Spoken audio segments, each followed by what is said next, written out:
Perhaps we need some outside universal threat to make us recognize this common bound. I occasionally think how quickly our differences worldwide would vanish if we were facing an alien threat from outside this world.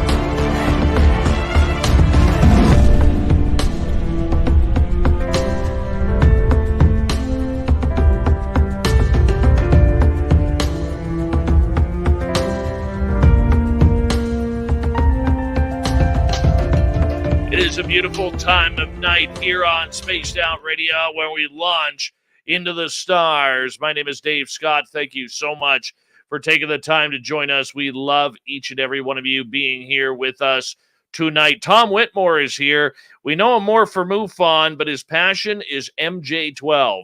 We're going to learn all about it tonight, so stay tuned.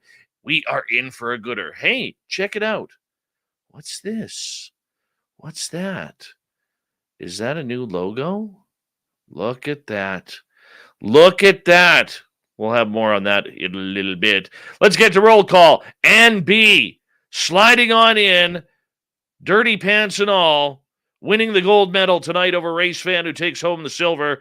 Nightmare with a bronze medal tonight. Michael Morris, how you doing? Logan L. Stunning Samantha Hazelwood Gray. There's the man of the hour, Grant Avius, booked for Las Vegas and the SOR party. Yeah, he is signing autographs after the show. Line up to the left of the studio, if you don't mind. To the left of the studio. Jeffrey DeRuin, Mark Longoria, the gorgeous Cosmic Fleur, Todd Purdon, John Swan, and Grand Paul Holland. How are you all doing? Awesome Ann Palmer, Dirty Filth, our favorite veteran around here, the Black Dragon. Semper Fi to you, my friend, and thank you for your lovely service. We really do appreciate it. Let's move on with roll call here because it's so much fun. Michael Leger is here. The Michael Leger. I know, people. Luscious Jules, thank you for coming on in, beautiful. And who else do we have here? Well, let's take a look. Well, there's our man Latro. There he is. He likes to wave, so make sure you wave back. And Doug Shelby is here. Look at that. The Doug Shelby. He's 50 years old and 1 day as of today. 51. That's right. All right, moving on here. Bigfoot, Michigan Rob. Good to see you. Glenn John McEnroe, the pride of Wimbledon. And who else is joining us here? Well, let's take a look. Lovely Laura Sosa. There she is. And take a bow, Laura. You deserve it. Paradox Fossils, thanks for coming on in and joining us. The scowling Greg O'Brien. He says, I'm so happy I could puke. That is true happiness. You never know how happy you are unless you were about to vomit. All right, the gorgeous Liliopatra has returned. And who else? Our man Millennium, here every night. Doesn't say much, but boom, there he is. Chat room, boom. Gone, right there. All right, moving on. Terry Brown, good to have you here, my friend. And Mr. Lurks-a-Lot, always a pleasure. And who else do we have? Digger, Dog, Carfanibre, Fred Deo, Steve Wolf, nice to have you all here. The gorgeous Pam Smith, Goober Bear, good to have you back. Electromagnetic frequency, EMF, is the short version of that. I got that all on my own. Thank you for joining us. Penman, good to have you here, Penman. All right. Just starting the radio side there because we kind of need that. Richard Elmore, Vinman, what's happening? And Kwame Cromarty, how's it going? Pix, and who else is here? And let's see here. On the Rocks with Michael Godblowold. Welcome to our channel.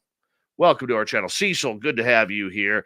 Moist Alien, feeling moist tonight. Major Lee, what's happening? Who else has snuck on in here? Jice Dog Football, score prediction. How are you? Good morning as you're from Liverpool, the Commonwealth. Manuel Silva, nice to have you here. Pepper H, nice to see you back. And the gorgeous Jenny, we love it when you're here. We got just a couple of seconds to go here, about 25 seconds. And let's see here. The gorgeous Kathy Evans has returned. And let's go here. Who else is here? That's it. We're caught up. Oh, Eric Austin sneaking on in. The gorgeous wagon, November 3rd. Super chats are open. It's a good way to support what we do on this show on a nightly basis. And it's about that time, people. Do us a favor. Horns up. Let's rock.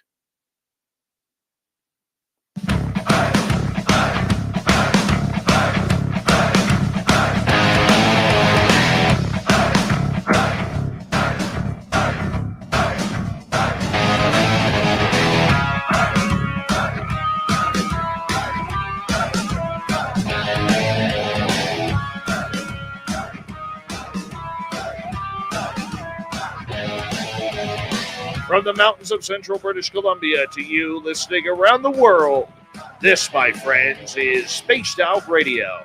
I am your host, Dave Scott, sitting in the captain's chair of SOR headquarters. We welcome you to tonight's show on our terrestrial affiliates around North America, digitally on TalkStream Live, Revolution Radio, and KPNL. All of our archives are free. Join us at youtube.com/Spaced Out Radio. Do old Davey the favor, hit that subscribe button. You can follow us on Twitter at Spaced Out Radio, Instagram at Spaced Out Radio Show, and on TikTok at Spaced Out Radio. Our website is spacedoutradio.com. We have a plethora of features for you. Rock out to Bumblefoot. Read Shirky Poo's Newswire. Check out our swag as well. Tonight's show is brought to you by Chive Charities. Help make the world 10% happier by visiting Chive Charities today. You can find them on our website. All right, we got a great show for you lined up tonight. Tom Whitmore is here, joins us to talk about the elusive and secretive MJ12. Then in hour number 3, we will bring you another spooky story from the swamp, courtesy of Swamp Dweller. Bigfoot Rob is back for more exciting cryptid encounters. Dave 101 and Shirky Poo's got the news. Now, Tom Whitmore is no stranger to this show. He is a member of MUFON since 1990 and has served as a MUFON State Section Director for Texas. He is also on the MUFON Board of Directors since 1995. He's a former Chartered Financial Analyst and a former CEO of a major financial institution as well. This man knows what he is talking about. But he's got one passion that many, many people may not know. It's about government secrets. The big one, MJ12. For those who've never heard of it, we're going to learn about it tonight. For those who do know about it, it's going to be an update on what Tom has learned as the past few years. He has spent most of his waking time dreaming, salivating, searching, researching MJ12. Mr. Tom Whitmore, thank you so much for coming on Spaced Out Radio tonight. How are you, my friend? Dave, thank you. I'm so glad to be here. It's a blast to be on your show, and it's a privilege. Thank you. It is always a privilege to have you here, and we should let our audience know, too, that you will be in attendance for the Las Vegas Spaced Out Radio Party, which is going to be a lot of fun, April 22nd to 24th. And, you know, I'm going to be honest with you, Tom. I look forward to sitting you down at the poker table and taking some of your chips away. I do. I'm going to lose a lot. If I play poker, I'm going to lose. I can guarantee you. Oh, that's all right. That's all right. The main thing is it's about bringing together friends who only know each other on the internet. And, you know, through this whole thing that we call ufology and the supernatural, paranormal, a lot of us have never had the opportunity to meet face to face. So to be able to meet you, a mentor and a friend of mine, I look very much forward to that.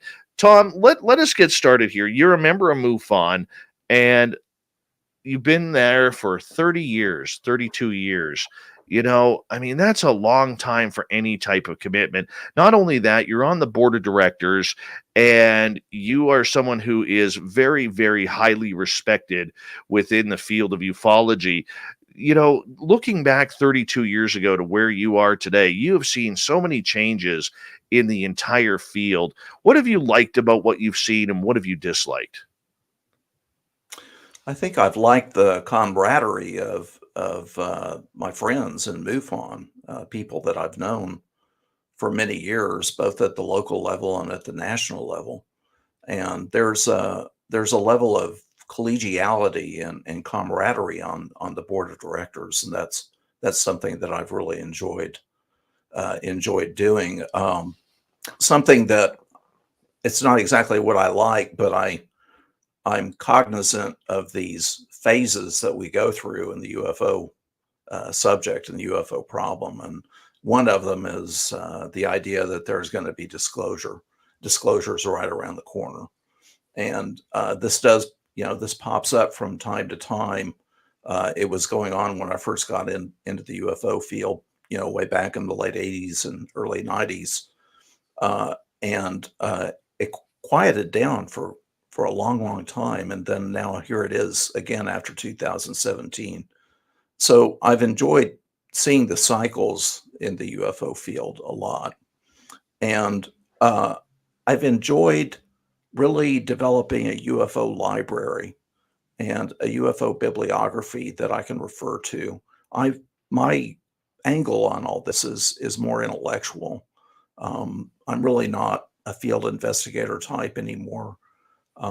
And I'm not an experiencer. I've never had a sighting, but I'm very much intrigued with the intellectual challenges in the UFO subject. I want to ask you, and you know as well as I do, I was very, very highly critical a number of years ago regarding the actions in the previous regime of MUFON. But since Dave McDonald has taken over, and I know you guys received some criticism there, not from me, but just from other parts of the UFO world, I have really, really enjoyed watching MUFON start to step back out into the forefront a little bit. I'm getting press releases from you guys. I'm getting notifications that that there's interest in getting into the media world, whereas the last regime really just didn't seem to just wanted peace, love, and light rather than bring MUFON into the media front and the spotlight after 50 years of high intense investigation and being the big boys on campus. I really like this new direction, Tom. It feels refreshing to me. And as someone who is very critical about MUFON a number of years ago, I'm just so happy to see what you guys are doing. I'm glad to hear that, Dave. And we have been making an effort to get more of a public presence out there. And this is particularly important now with our current situation. Since 2017, and we've had the emergence of TTSA and Lou Elizondo and Chris Mellon and the work that they've been doing, and having the kind of legislation that's come out of the Congress just recently. The UFO scene is really emerging into the public eye, and so we definitely want to be part of that. I'm glad you feel that way. Yeah, I mean, there's always room for improvement and things do take time. But I mean, as long as you're trending in the right direction, that's all anybody can expect. You have to trend. I mean, if you make enough left turns, you're going to have to make a right every now and again. And I really see that happening and I'm excited about it. And I really like the fact that you guys are starting to, question everything that's going on and say, hey, media, we're over here. We're 54 years in. Come talk to us. We got some stuff we'd like to say to you guys. I like that. I think it's, pardon my language, it's ballsy. It's something that we're not used to seeing. And I think it's a positive step to kind of reclaiming where the TTSA kind of bullied you guys out of the way, in my opinion. And now that they're all for naught and we ended up being a big joke, outside of the three who left, I really do believe that this is your time to shine. Well, thank you. And it's only fair that people come to us if they need opinion or they need a comment. If you're a journalist and you need background on the UFO subject, if you need a quote, if you're working on a story, it's only fair that they come to us. And it's been a little frustrating to me at times when people are asked on a lot of these internet shows, they'll say, well, where should someone go if they want to get involved in the UFO field? And they'll name several organizations, but not name MUFON. So we are reaching out, and this is the time to do it. It really is exciting times. Tom, I don't know how you feel about it, but I'm not excited about the report in the U.S. government, the AOI MSG. I think that this program has a real opportunity to take ufology back to like we're partying like it's 1949 again. And we're searching for answers, and they want to sweep everything under the rug and keep things secret and hidden with no more videos. I mean, we've already heard that story come out that if they get their way, there's not going to be any more videos. There's not going to be any leaks of information. We're not going to know what's happening on cruise ships for the United States Navy going out into these areas of training and having tic tacs surrounding them. I mean, are we in a dangerous time for UFOs as this battle goes between public officials and the military? Or are you guys prepared as MUFON to pick up the load if the government shuts down this topic again? Dave, today I went through the legislation, this Section 1683, the establishment of an office, organizational structure, and authorities to address unidentified aerial phenomena. This has come out of the Congress, and I think it's going to be extremely interesting to see how these two items interact. It's almost like you have an unstoppable force meeting an immovable object. And on the DoD side, they have tried to front run this. And it's not the first time that they've done that. They did that back during the GAO investigation on Roswell back in the 90s, and they came out with the Roswell report ahead of time, and they were never asked to do that. The GAO didn't come to them and ask the Air Force to produce a report, but they did it to try to front run the whole issue. So now we have on the DoD side the bureaucracy. It's almost like they're setting up barriers or barricades in the UFO street to keep from having to release any information and to keep from having to be hassled with this whole subject. And yet on the congressional side, they have a list of things that they expect the Department of Defense and the Director of National Intelligence to do. And it really is very impressive. I've got to say, Dave, in all the years that I've been in UFOs, this legislation is the most significant thing that I've seen happen in relation to government in the whole time that I've ever been in the UFO scene. And I think probably in the whole 70 years of modern UFO history. And I'll tell you why. During the 50s and 60s, there was a lot of UFO activity. There were many reports coming into the Air Force. The Air Force wanted to get out of the subject, and there was actually a congressional hearing or two, and there was a symposium at the Congress about UFOs, and they wrote up the minutes of these, and that was it. But they didn't pass legislation insisting that the Department of Defense and that the Director of National Intelligence collect information and analyze information and report that information back to the Congress. This is really a significant development. And now we have to see how that's going to interact with this preemptive action that's being taken on the DoD side. And I agree with you, Tom. I think it's phenomenal. And especially being up here now, hearing, one of our members of parliament, Larry McGuire opening up about UAP over Canadian nuclear power facilities, I think the ball or that door is starting to open. And we need more of that. We need more transparency on that.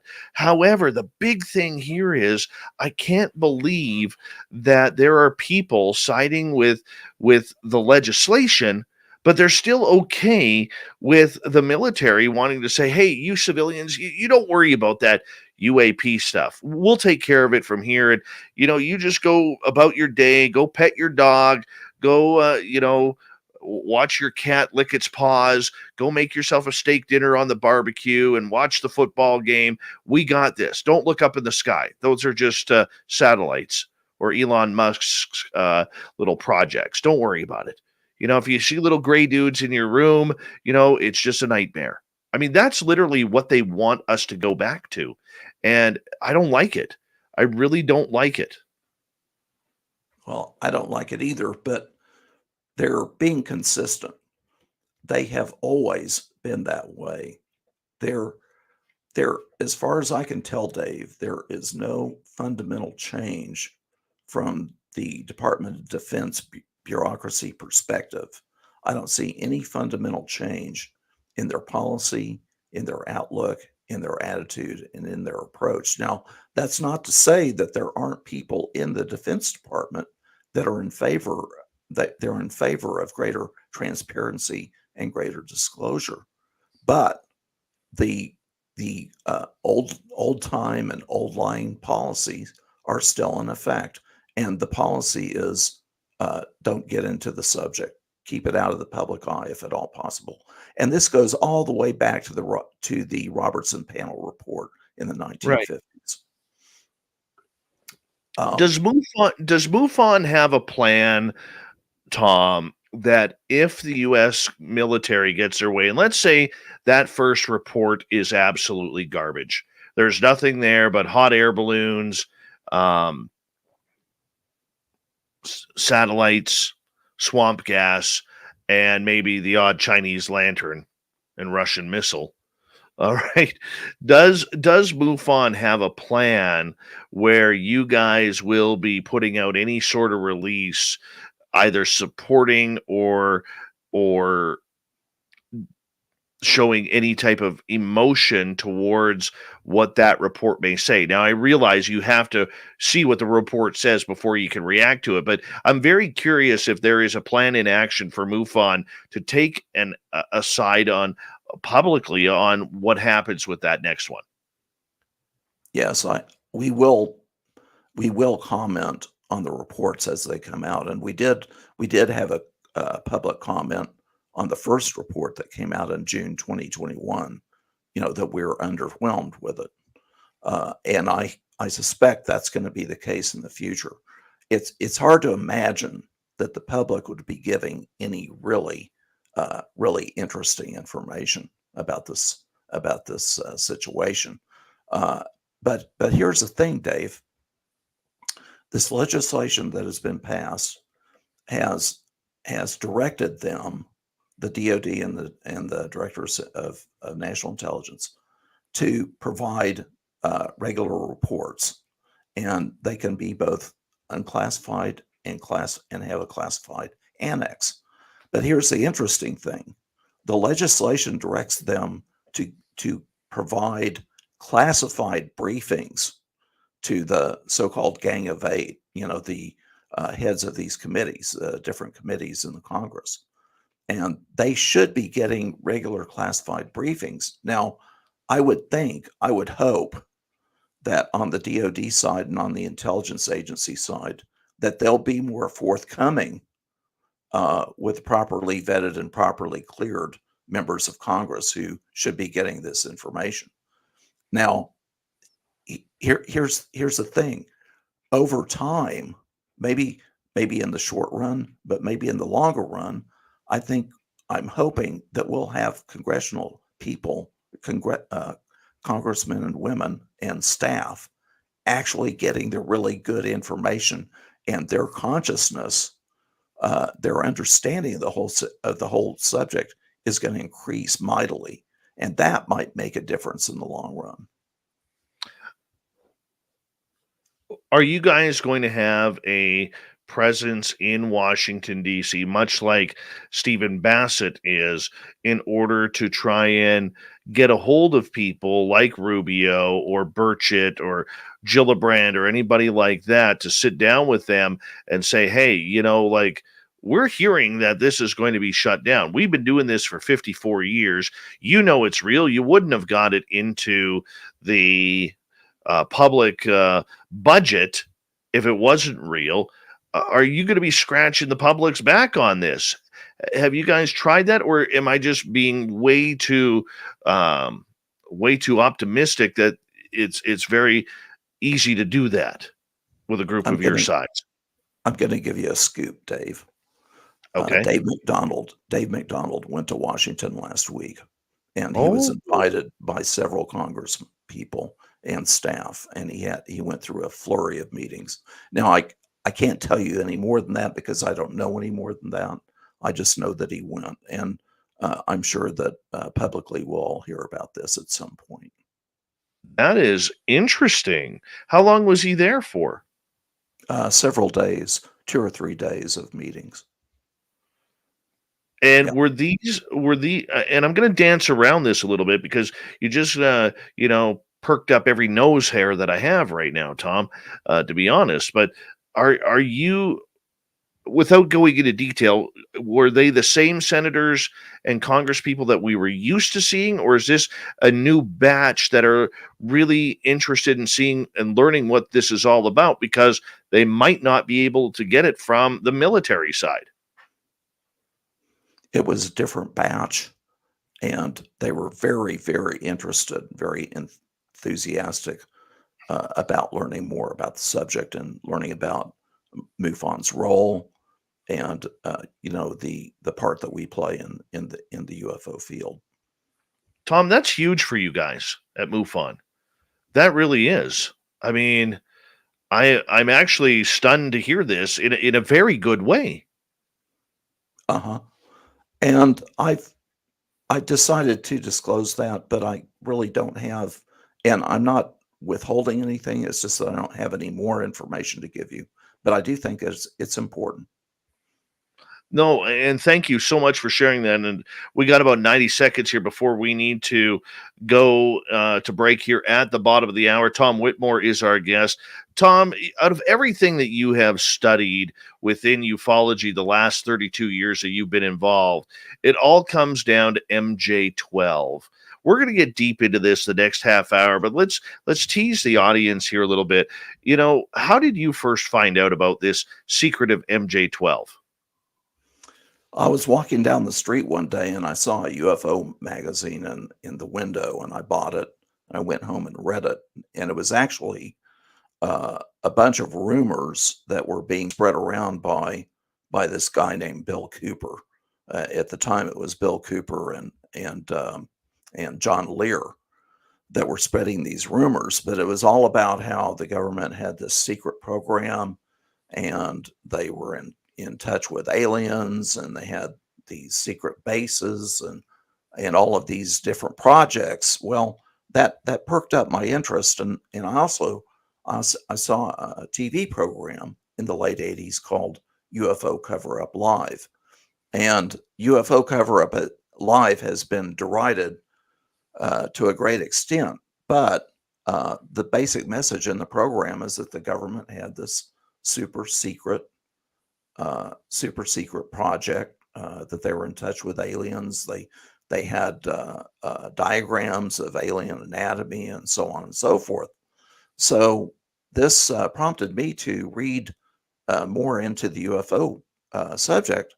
And when I started doing that, at the time, the MJ12 controversy was really hot, and that's Right. when I first saw the MJ12 documents. And for a long time, I've been interested in espionage and intelligence work. And when I saw the MJ12 documents, I felt like they had something to do with intelligence and espionage. Tom, we're going to get more into the intelligence, the espionage, the UFOs, hidden story, MJ12 with Tom Whitmore, coming up next on Spaced Out Radio.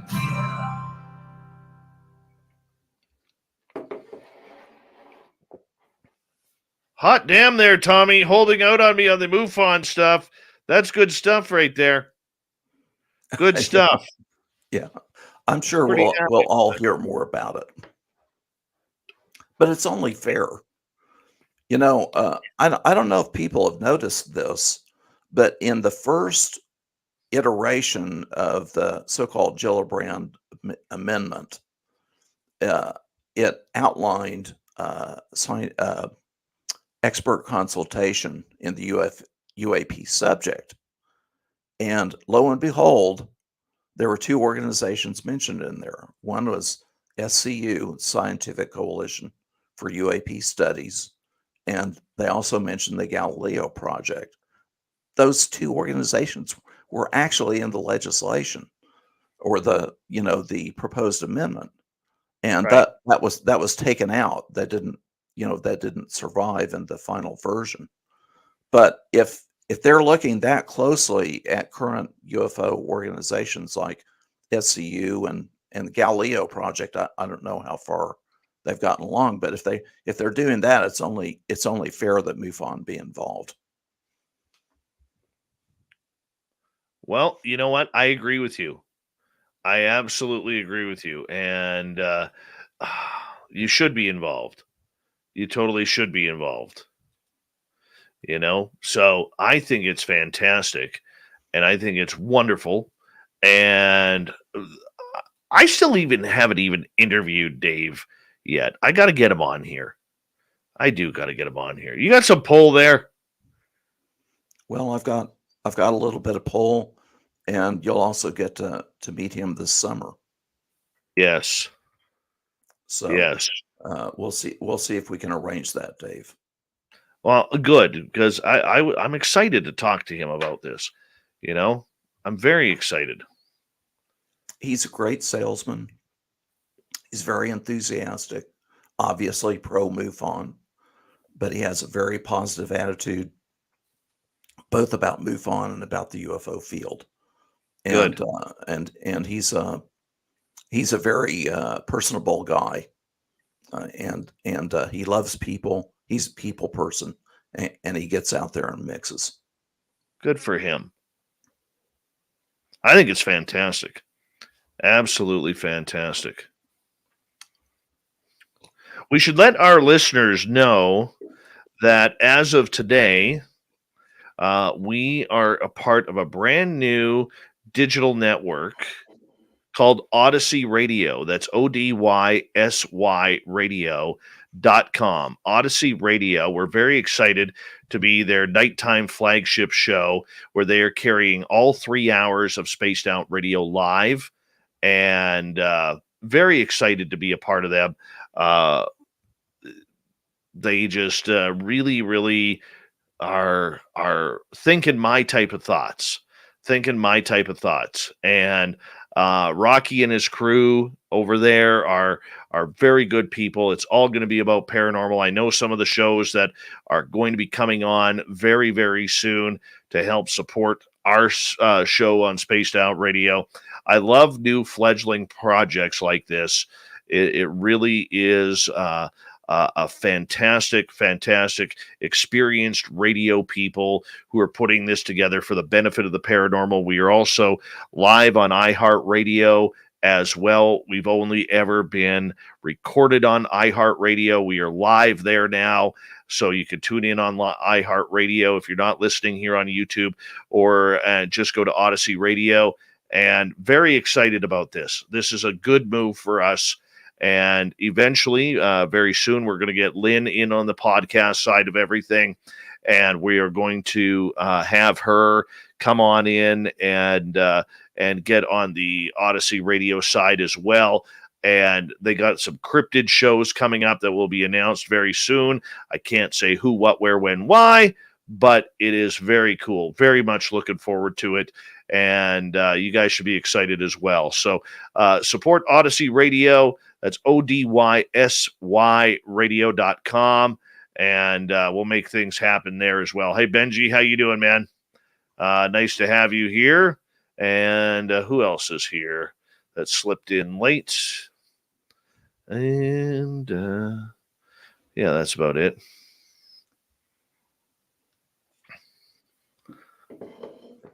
Right. We got about 20 seconds left. The super chat is a wonderful way to support what we do on this show on a nightly basis. So thank you so much to those who hit us up. Leela Bresh, well, how you doing? Nice to have you here. The gorgeous dirt road. Good to see you. And let's say hello to all the veterans. Spencer Fisher, nice to have you here. Here we go, everyone.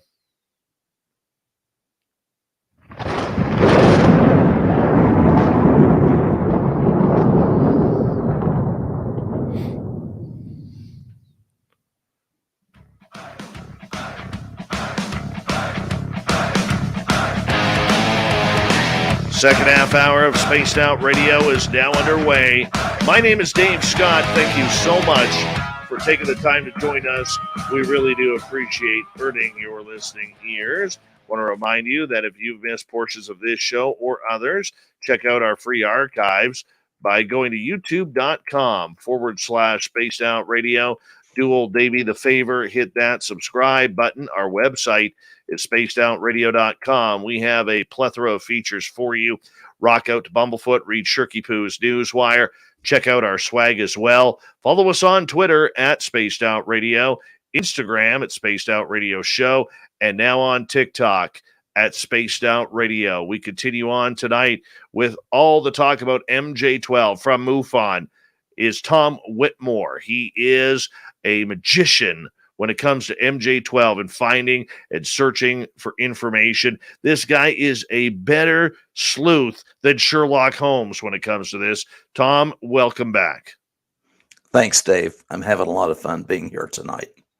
All right. Right before the break, you were kind of breaking down what MJ12 is. And we should also note that you have a blog on this where you do post your findings. Where can people find that? It is tomwhitmoreblog.wordpress.com. That's tomwhitmoreblog.wordpress.com. Very and cool. What I do, Dave, is I'm writing research papers, and so far I've written 4. But what I do in between is I write weekly updates, and you can see exactly what I'm reading, what I'm studying, what I'm researching. And you can go into tomwhitmoreblog.wordpress.com and see what I'm working on and read my research papers. They're sourced, they're referenced, they're footnoted, and I encourage everyone to read it. And at Tom Tulsa on Twitter. You can find it there as well when he posts it, if you're a Twitter fan. Tom, let's get into MJ12, otherwise known as Majestic 12 by its other names. And now this is one of the top UFO conspiracy theories that is out there, and it's been going on for almost 75 years here. You know, let's go back in time and talk about how this was all set up. Okay. Well, we all know about the Roswell incident and how that turned out. Now, there are basically 2 possibilities there. One is that whatever happened is not anomalous. It's not really that remarkable. The other possibility is they recovered something very unusual in terms of probably an extraterrestrial craft or crafts, and possibly probably alien bodies, and maybe even a live alien or 2. So if you work out of the assumption that they did recover craft, then it only makes sense that the top authorities in the government would set up some way to study it. And this is where the idea of MJ12 comes in, that you have a secret group of very highly regarded scientists, top military people, and a couple of government people thrown in to manage this problem, to study the artifacts, and also to monitor the UFO situation as it develops, and manage the public information side of it. That's the basic theory of having an MJ12. Now, I'm not going to sit here and tell you that MJ12 existed or that it exists, because I don't know. What we've had are we've had some indications that something like that might have existed.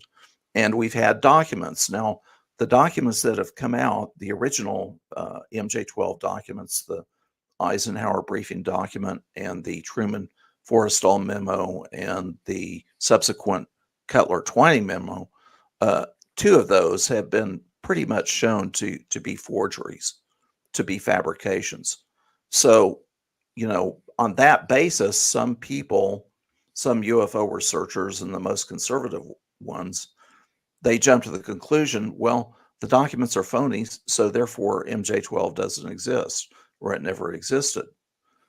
But there's a possibility that the documents could be fabrications themselves, but maybe they contain some correct information. Maybe the messages in the documents are essentially correct.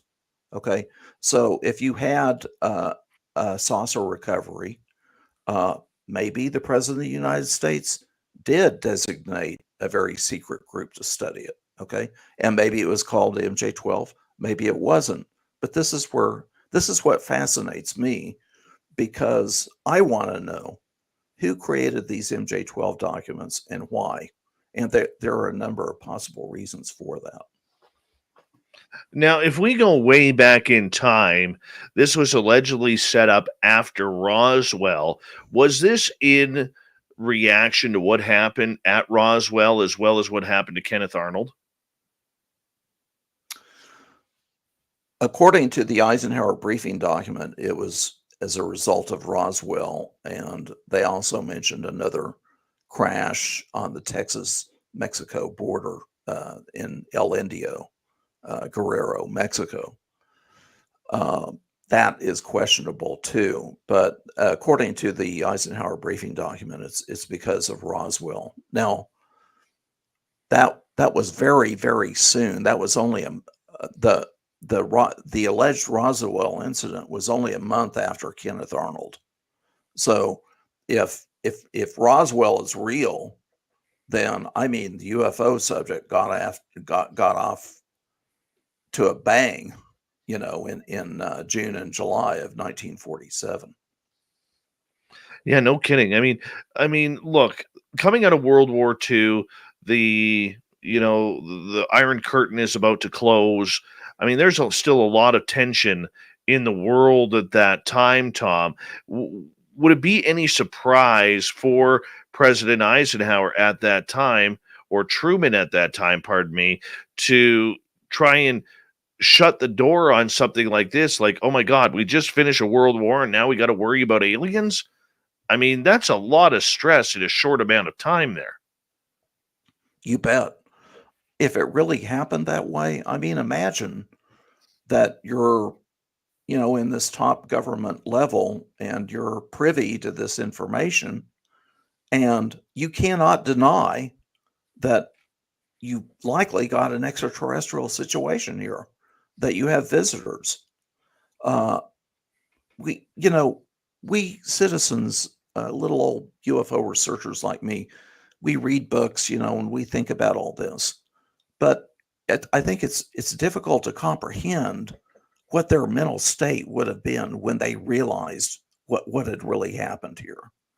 And so it wouldn't surprise me in the least that they decided to clamp a very tight lid of secrecy on it and control the situation as best they could. Right, and I could understand that. Do you think it was because of, and maybe I'm asking way too many hypothetical questions here, so I apologize, Tom, but this intrigues me. But do you think that if this entire thing was real, that they wanted to get it swept under the rug as quickly as possible? Because if you go back, we're looking at things in a 2022 attitude here, in a 21st century attitude.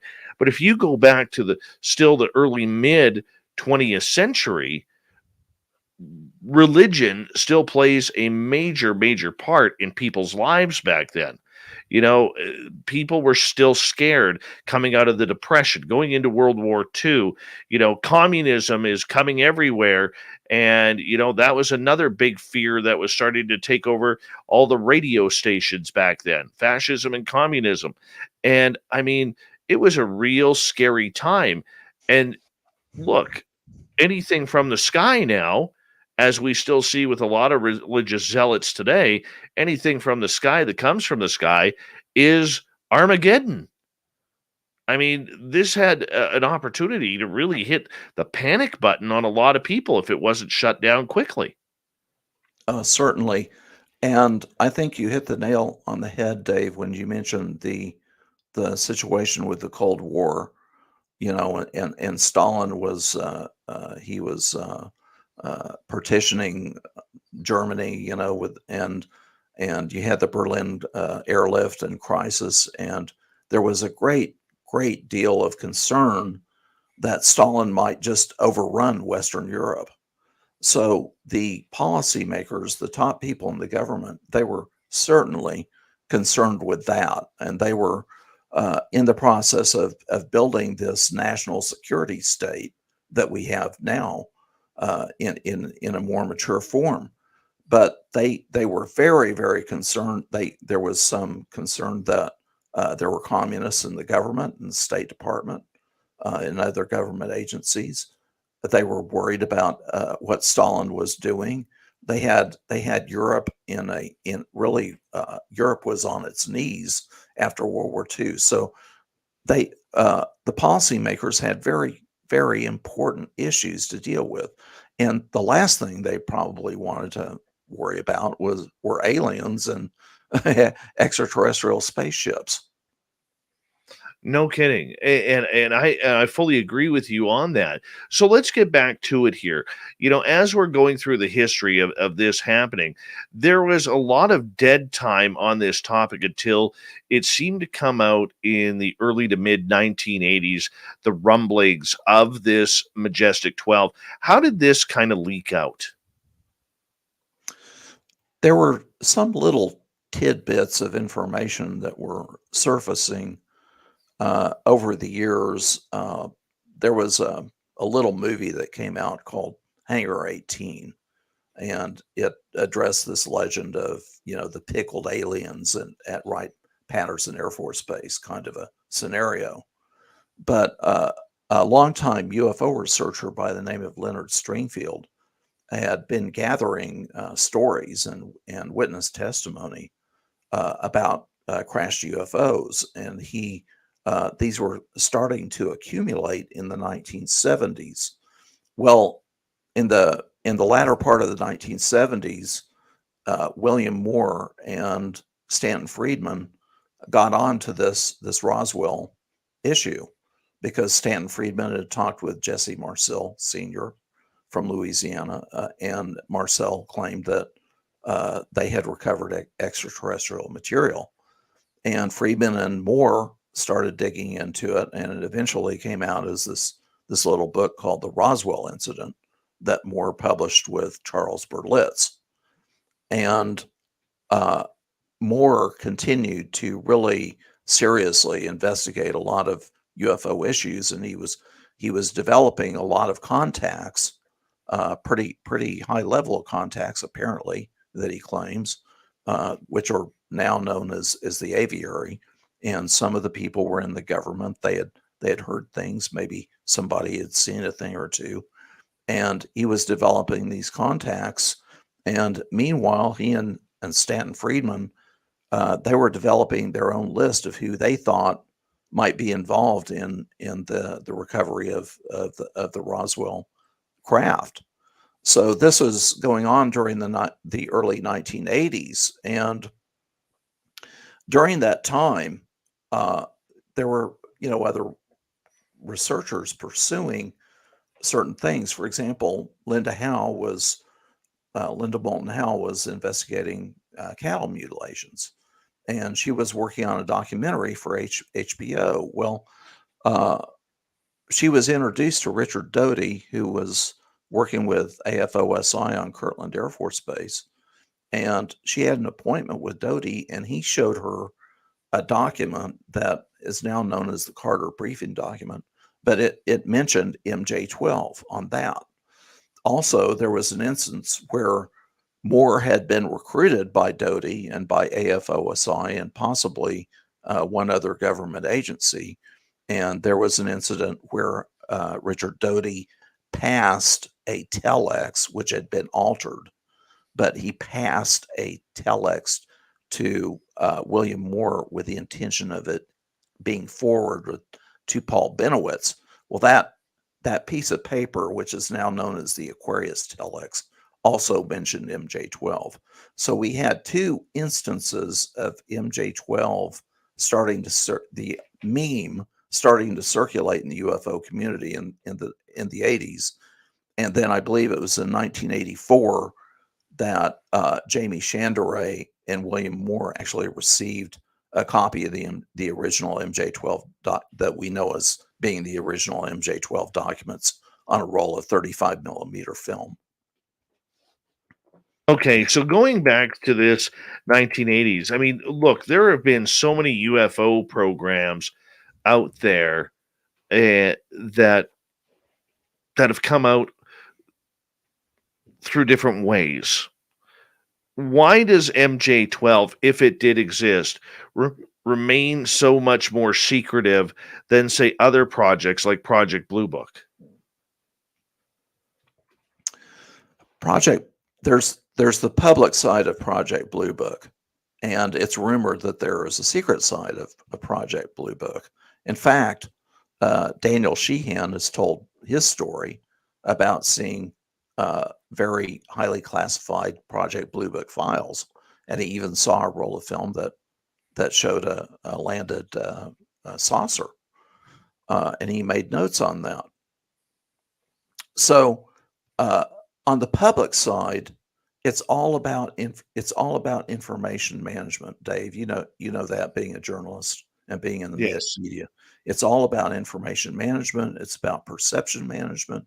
It's about what Susan Goff refers to as strategic influence. But the whole point was to tamp down, to downplay the UFO problem. That was the purpose of Project Blue Book. And there were a number of very, very good cases that were reported to the Blue Book system that they came back with the most absurd explanations that you can imagine. So the purpose publicly of Project Blue Book was to control the narrative, as we say today. Okay, so, but was there maybe more in this MJ12 that was more lucrative, more presidential, more of a hard reality than what Project Blue Book was? Because if I look at what I know about Project Blue Book, and I'm no expert on it, okay, really it was J. Allen Hynek running around listening to a bunch of stories, and I'm paraphrasing here, and deciding whether or not it was swamp gas or something strange. And eventually, over the years, the more he did it, realized that there was something to the phenomena. Whereas what I'm hearing from you about MJ12, it seems more to the point, and people being very trite with how the information flowed. Well, I see two levels here, Dave.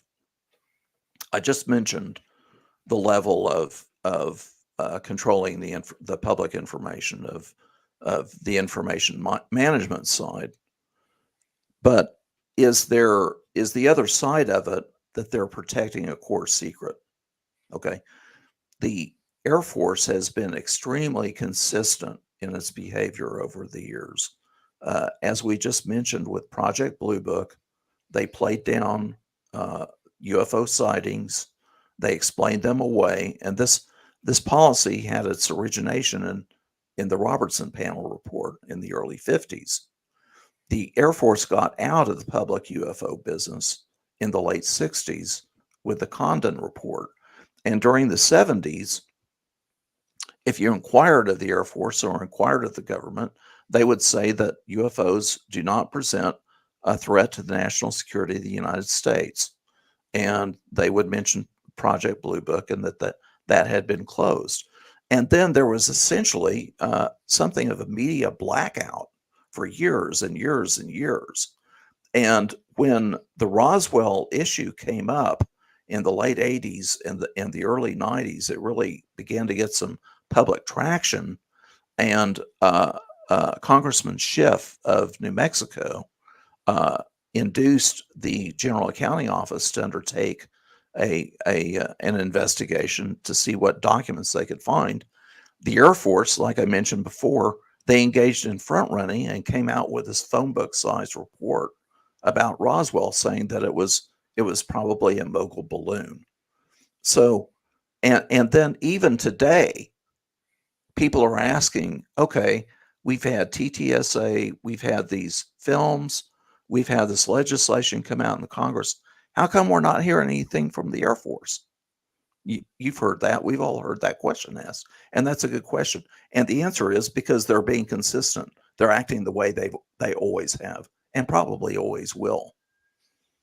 We've got about 3.5 minutes to go here, Tom, before we got to go to break. At the top of the hour, Tom Whitmore is our guest. We're talking about the elusive MJ12. Tom, I want to kind of take a go down the road here about the idea that this was potentially a fake and that this was completely a hoax.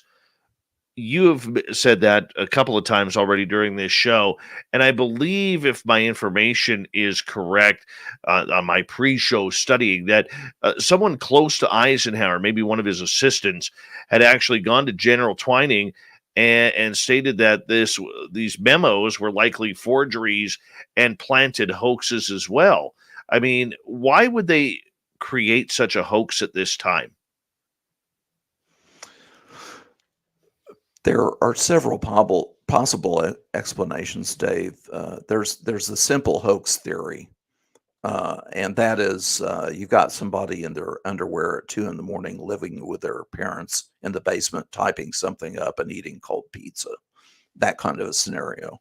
But you had Bill Moore and other UFO researchers that were really starting to believe that something was going on.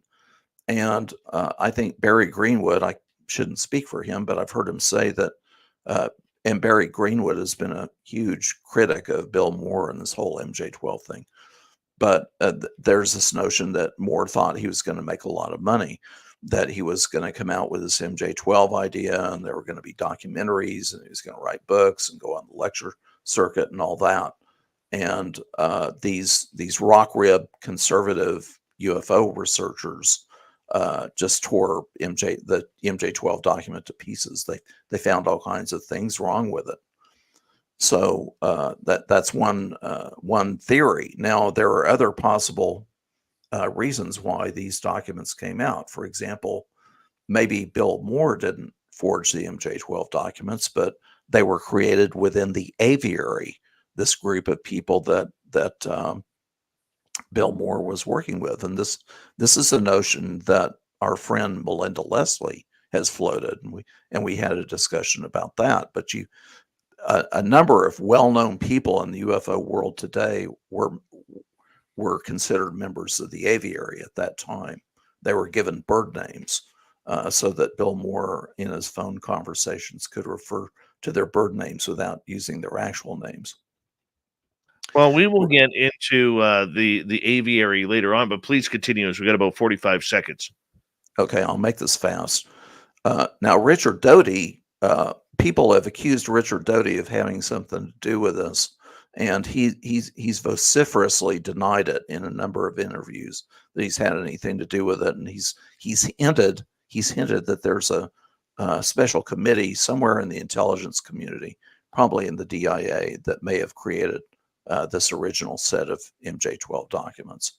That's another possibility, that it was created for some obscure reasons to affect the UFO community or to affect public opinion.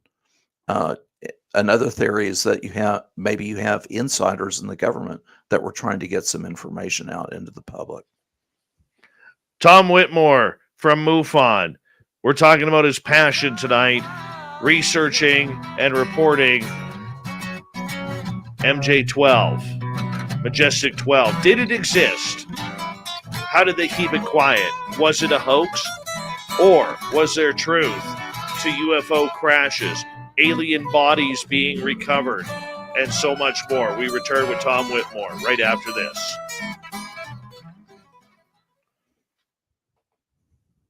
I am just going to take a quick bathroom break, and I will be right back, okay? Okay. We got about 6 minutes. All right. Excuse me, everyone.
All right, Mr. Tom. Sorry about that. Lovely Lavira and Snakes on a UFO, welcome in. The Thomas Fessler from Disclosure Tonight, welcome to the chat room. Mark D. Truth Seeker, welcome. And let's see here, who else has joined us? Let's see here. Margie O, we said you earlier, said hello. Tom, you're supposed to be manning the chat room when I'm not here, man. No, I'm trying to type, and I'm not doing a very good job. Oh, dude, I am having so much fun with you tonight. Thank you so much for doing this. Hi, the unknown. Good to have you here. Bird is the word, by the way. Bird is the word. Just need sleep. Welcome to the chat room. We got about 1 minute, Tom. Okay. Brazelhoff, the man who only buys guitars with reverse headstocks. It's too bad because he's a hell of a guitar player. Let's see here.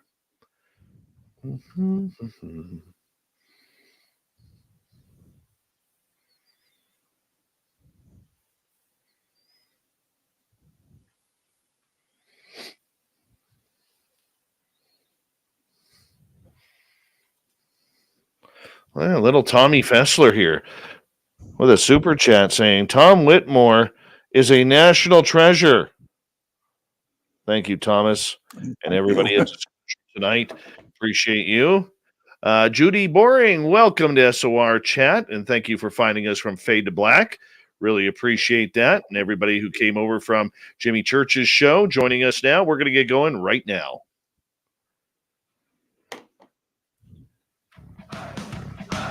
You're listening to Spaced Out Radio with Dave Scott. Follow Dave on Twitter at Spaced Out Radio and on Facebook, Spaced Out Radio Show. Here we go with hour number 2 of Spaced Out Radio tonight. Good to have you with us. My name is Dave Scott, sitting in the captain's chair of SOR headquarters. Thank you so much for taking the time to join us so we can earn your listening ears. Want to say hello to everyone listening in on our terrestrial affiliates around North America, digitally on TalkStream Live, Revolution Radio, Odyssey Radio, and KPNL. All of our archives are free. Join us at youtube.com/Spaced Out Radio. Do old Davey the favor. Hit that subscribe button. The Desert Clam has set the password for tonight in the SOR Space Travelers Club. Palliate. Palliate is your password. Use it wisely, Space Travelers, as the Clam sets the password each and every night right here on Spaced Out Radio. Our website is spacedoutradio.com. We have a plethora of features for you. Rock out to Bumblefoot, read Shirky Poo's Newswire. Check out our swag as well. Follow us on Twitter at Spaced Out Radio, Instagram at Spaced Out Radio Show, as well as TikTok at Spaced Out Radio. From MUFON, the Board of Directors, Tom Whitmore is here. He's been chasing UFOs for 32 years plus, but his passion is finding and learning about the MJ12 documents. And in a little bit here, we will open up questions from our chat rooms for Tom. But first, Tom, we were talking right before the break about this potentially being a hoax, potentially being just some sort of red herring, that this could be thrown at the military and the American government. At that time in 1947, when this was all happening, was the U.S. government prepared coming out of World War II for any type of alien interaction? It depends on what literature you read, because there is an assertion that there was a recovery in Missouri. I think in might have been 1943. It was earlier in the 1940s. Now, my friend, my friend Linda, a researcher, she researched this in depth and couldn't find anything to support it. The Woods, Robert Wood and Ryan Wood, they do strongly support that idea that there was something recovered in Missouri in the 1940s. Also, you have the story that has come out from Paula Harris and Jacques Vallée that there was a recovery that occurred in New Mexico prior to World War II. So if either of these happened, if they actually happened, then somewhere up in the government, someone must have known about this. Now, you have changes in personnel, you have changes in administrations. For example, President Roosevelt died and Truman took over. So we can't be sure that information was transferred appropriately if these things did happen. However, if the Roswell incident did involve UFO recovery, they do seem to have handled it pretty well. They seem to have gotten on the scene pretty quickly, and they kept a lid on it. There was apparently one snafu when they had that press release that went to the local Roswell paper, and we have that famous headline. But other than that, I think it was handled, pretty proficiently. So that assuming that it really happened, then that indicates that maybe they had some prior experience with it. Okay. So the idea that they had prior experience with crash sites and everything, do you think, Tom, that they did capture any sort of extraterrestrial alive? Richard Doty says that. He claims that. Now, Richard Doty has given a number of interviews on the internet, so I'm not speaking out of school here, and I make a special point to make notes on his interviews. I've made extensive notes on over 13, 14, 15 interviews that he's given.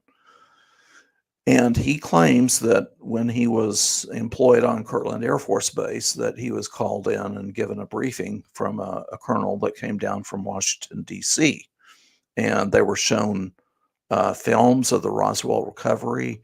They were shown photographs of UFOs. They were shown photographs of alien creatures, a couple of them very, very strange looking alien creatures. And so, in that whole scenario, and I'm just repeating what I've heard Richard Doty say a number of times in these interviews, but he stated that there were two saucer crashes.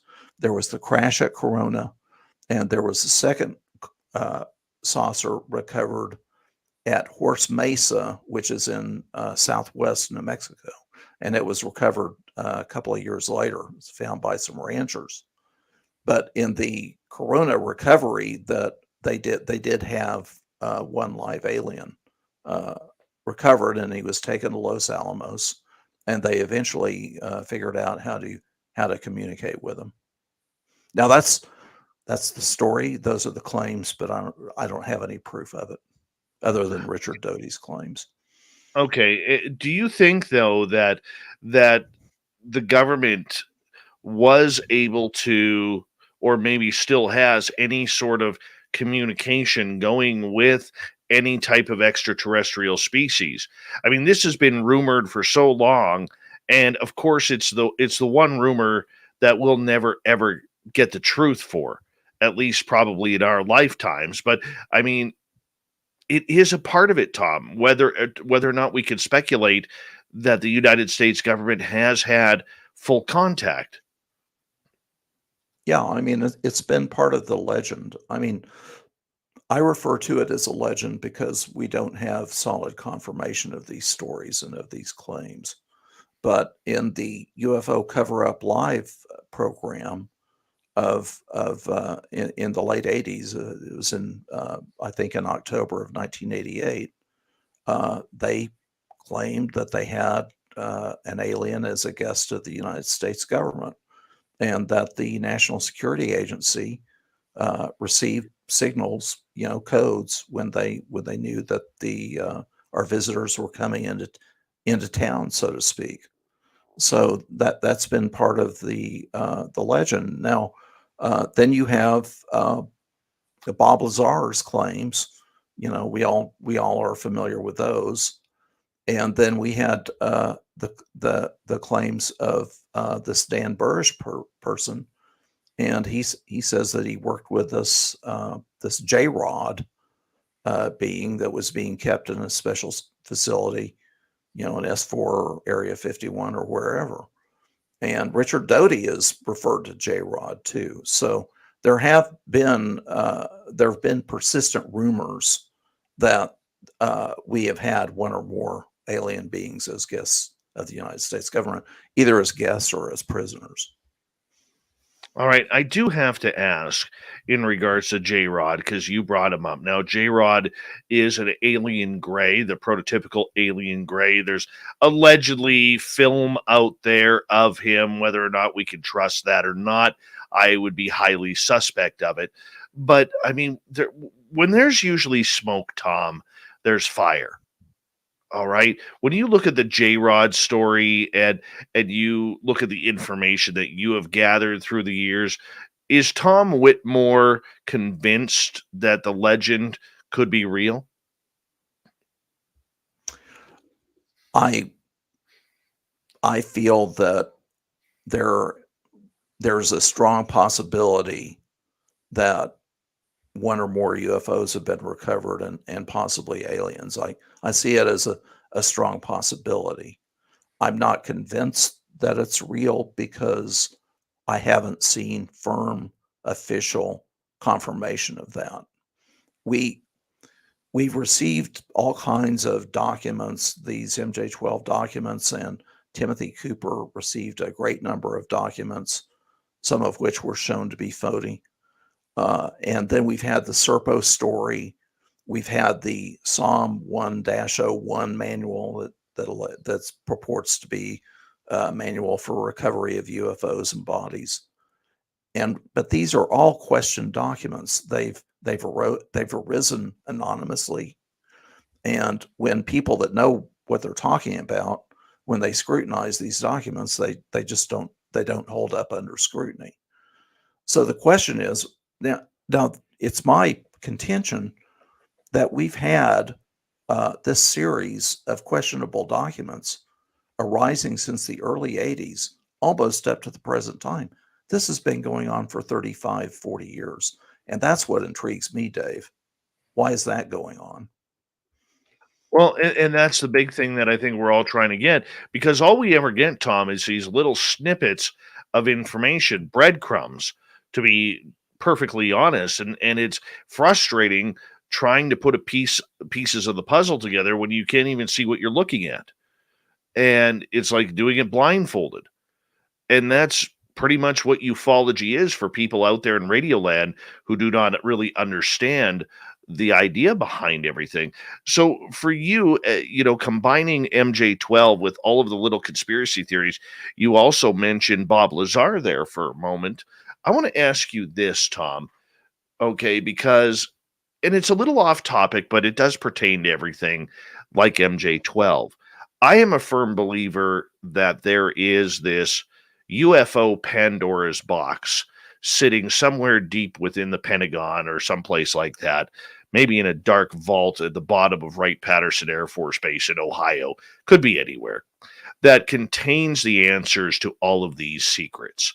MJ12, Project Blue Book, Lazar, Eisenhower potentially meeting with aliens to trade humans for technology. And I know this isn't a very popular thing that I'm going to say, but I really do believe, Tom, at this point, with everything on the table, disclosure as close as it's ever been, and the information coming from all sorts of factions right now, that this Pandora's box is what the United States government is protecting today. Because I really do believe that all subjects are open and accountable right now. Whether we believe them or not, like Lazar, something controversial like that, or Eisenhower, or David Adair, or whomever, I really don't think we can throw the baby out with the bathwater anymore. Because all of this stuff that we're hearing was not true is turning out to be true, and what we thought was truth may not be the full truth. And this Pandora's box, if it opens, could cause a lot of harm within the United States government and trust within the humanity, the human component of this world regarding the secrets that are being withheld from people. What's your thoughts? Yeah, if it's true, if they have the really exciting, intriguing stuff, the recovered UFOs and the bodies and maybe live aliens and maybe even communication with them. If that's all true, then it's a 1 or a 0 Either it's publicly disclosed or it isn't, because if anything about that is actually disclosed, then you can't unring that bell. Okay, you can't put the genie back in the bottle. And if it is the case that is the situation, then whoever's controlling it, and I'm still trying to figure that out, but whoever is controlling that, they have a decision to make, because they know you can't do this just a little bit. Okay, let's give you a little bit of information about the truth. Okay, that's not going to work. Either it all comes out, or even if they had a partial disclosure, us UFO types and hopefully some other competent investigative journalists are going to get on that like nobody's business, and eventually it's all going to have to come out. All right. I got a question for you from a mutual friend of ours, Nicole Sakich, who is wondering, and I know she's probably eating a scoop of peanut butter as we speak. She's asking what your thoughts are on the theory of the origin of the papers, and which parts you think are most important regarding MJ12. The theory that most intrigues me, Dave, and hi, Nicole, there was a brilliant paper written by Brad Sparks about this whole MJ12 situation. And in that paper, he mentioned that there was a series of events occurring in the late 70s that could have really caused some concern to the Air Force. In other words, the Air Force was becoming concerned that the UFO, the public UFO recognition was starting to get legs, and that they might lose control of it. So they, in turn, undertook a series of countermeasures. And those countermeasures being maybe recruiting Bill Moore and recruiting possibly some other UFO enthusiasts or investigators to inform on what was going on with other investigators and what was going on in the UFO groups. And perhaps a part of these countermeasures was creating these questionable documents, like the so-called Carter briefing document and the Aquarius Telex and the original set of MJ12 documents. Now, why would they do that? If we look at the result of the MJ12 documents, if we look at it objectively, I think we can note two things.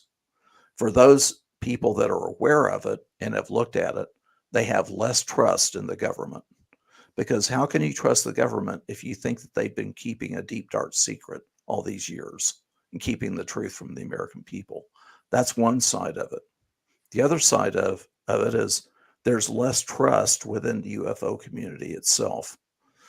People have become suspicious. People are questioning, are you an agent of the government? Are the UFO groups infiltrated? Are people spying on each other or informing on each other? So it's had those effects. Now, in terms of not trusting the government as much, I wouldn't think that whoever designed these countermeasures would have wanted that to be a result. They probably wanted the result being that there was tension and distrust within the UFO field itself. And that's one possible theory of why the MJ12 documents were created. Philip Klass did a great job at trying to be a disinformation agent or alleged disinformation agent regarding this. What role did he play in this? Phil Klass was an arch skeptic, and he pretty much took the place of Donald Menzel. It didn't matter what you came out with, whether it was a sighting or a landing or an abduction or government documents. He was all over it, and he immediately debunked it. He was a competent, well-respected journalist with the Aviation Week and Space Technology publication. So he was a competent investigative journalist, and he turned up all kinds of good information. And unfortunately for the UFO side, it wasn't what people wanted to hear. I think Doty made the remark, or somebody over on that side of things made the remark that they really didn't have to feed him much information at all, or have any planning to express opinions in any certain way. He just did it on his own. Right. Do you feel that he was just anti-UFO, or that he was somebody who was very much about learning the truth regarding these subjects? Well, I don't have any reason to believe other than that he was just totally anti-UFO. And there's this materialistic scientific viewpoint that they couldn't get here, okay, based on our understanding of relativity and astronomy and the distances involved, that and the capability of technology as we know it, that some of these more hardcore scientific materialistic types think that they couldn't be here, therefore there can't be UFOs. So there's this a priori dismissal of the whole idea, and I think he fell into that camp.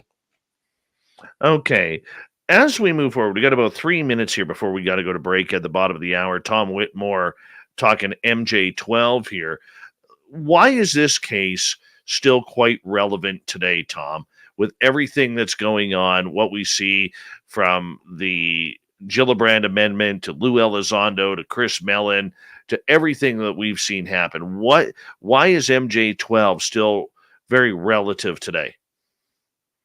In my mind, Dave, the reason why it's relevant to me is based on what I've learned about what happened in the 80s.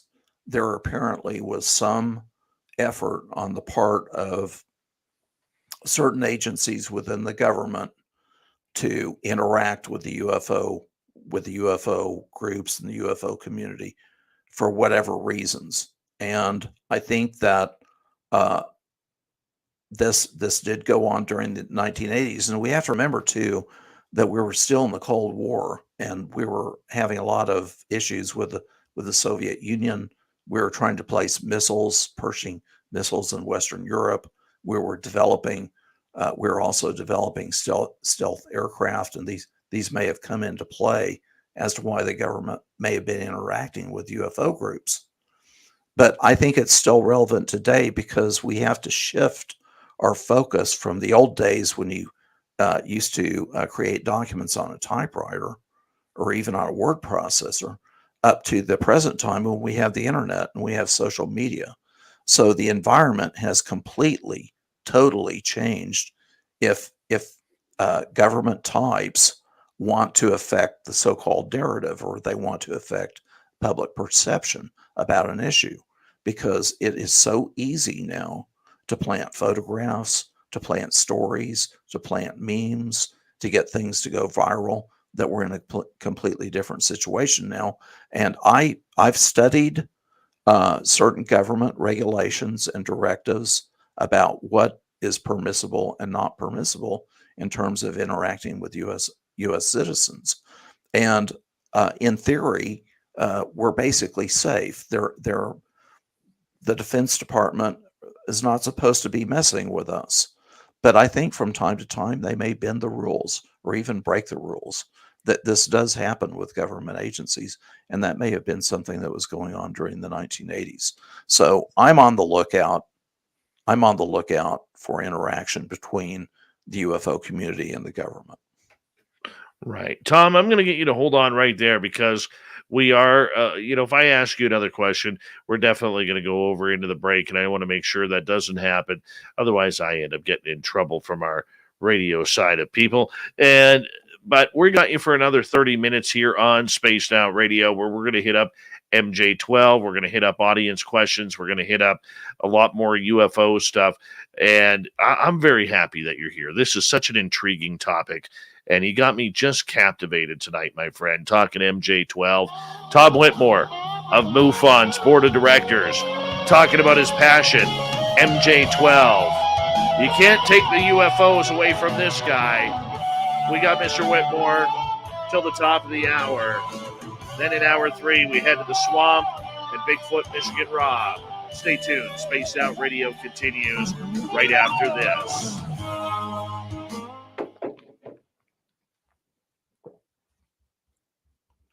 This is flying on by, man.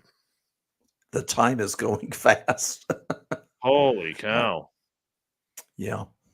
I guess maybe my answers are a little long there, but if you ask me another question, I might have gone on a little ways. No. I think your answers are great. It's one thing I like about you. Your answers are always so informative.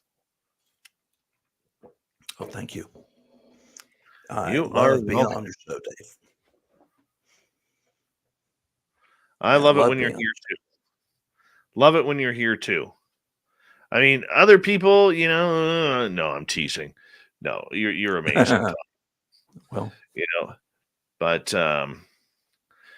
for full disclosure, Tom and I talk at least once a week, at minimum. Once a week, I'll give Tom a call, or he'll send me a message, and if you guys out there looking for quality people to find who don't get too high, don't get too low on the entire phenomena, what's going on, Tom Whitmore really is the guy to follow on this. He really is. And, you're never going to get bullshit from him. That's what I like. He's not like me. He's not into the big time woo, and gets all excited and shaky and all Canadian on you. No, Tom's not like that. So make sure you go on social media and follow Tom. That will do you some good learning about this subject. I hope they do. I'm glad to talk to anybody. I know you will. You're very open that way. I want to know this too, Eddie. All I want to know is, what will it take to finally get Dave on a freaking UFO? Exactly.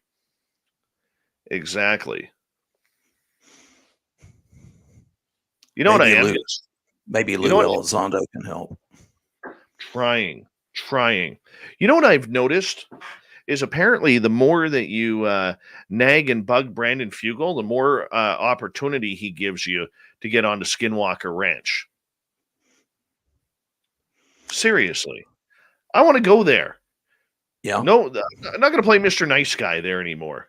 I'm going to get on the Twitter just like everybody else and start whining the shit out of him, and until he finally breaks down and says, okay, come to Skinwalker.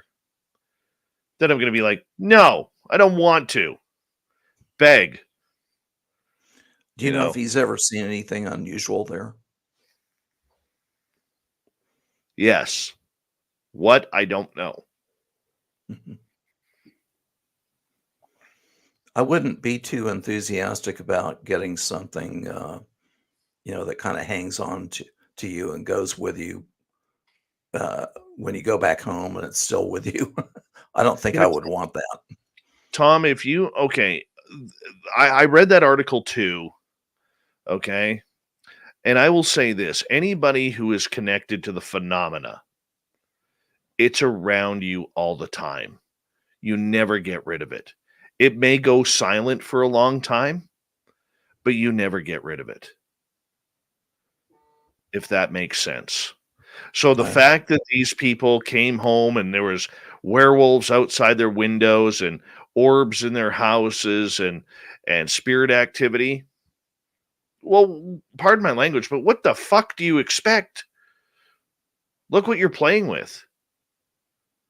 Right? Yeah, that became apparent when the abduction phenomenon really began to show up. We kept finding that abductees were also undergoing paranormal experiences, poltergeist type experiences and activity, and just odd, strange things happening around the house and in their lives. Yeah, that's part of it. No, true enough. But I mean, look, in our chat room here, I'm gonna use a name here with Julie Farrell, Luscious Jules, very connected individual, and I can tell you right now that, without even knowing if something has happened to her lately, because I don't even know. I know she lives I believe in the state of Alabama by Science Bob. Okay, I can tell you right now that with the amount of stuff that she has going on, she would agree with me point blank that if you are a multiple experiencer, it never leaves. The phenomena never leaves. It's not a hitchhiker effect. Every now and again you get the hitchhikers, but it's more than that. It is way more than, it's like they've taken up a little bit of a residence around your energy, right? And they may go silent for a long time, maybe years. I haven't seen a UFO in years. Mm-hmm. But it's just the way it is. We got questions coming. We're coming back right now. Okay.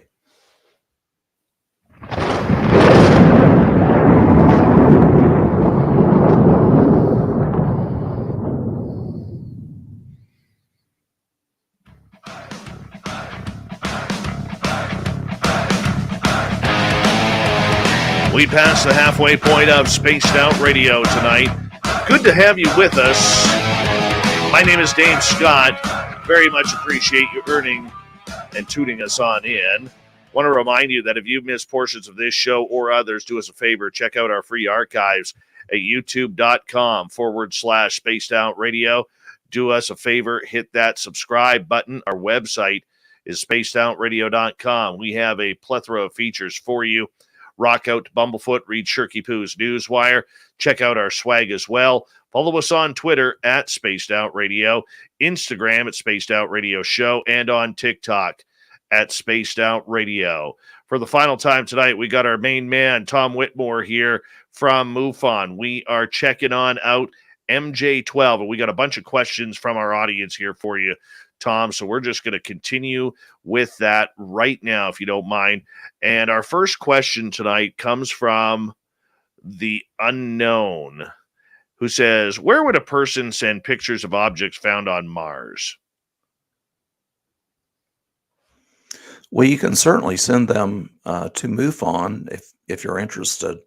MUFON has a network of field investigators, and we have chapters all over the country. We have chapters or state directors that cover other states. We have those basically in all 50 states. So if you live in Tennessee, for example, you can do a little bit of searching on the internet and find the MUFON State Director in Tennessee, and that person can refer you to a field investigator in your area, and you can send the pictures to that person, and we'll be glad to take a look at it. All right, perfect.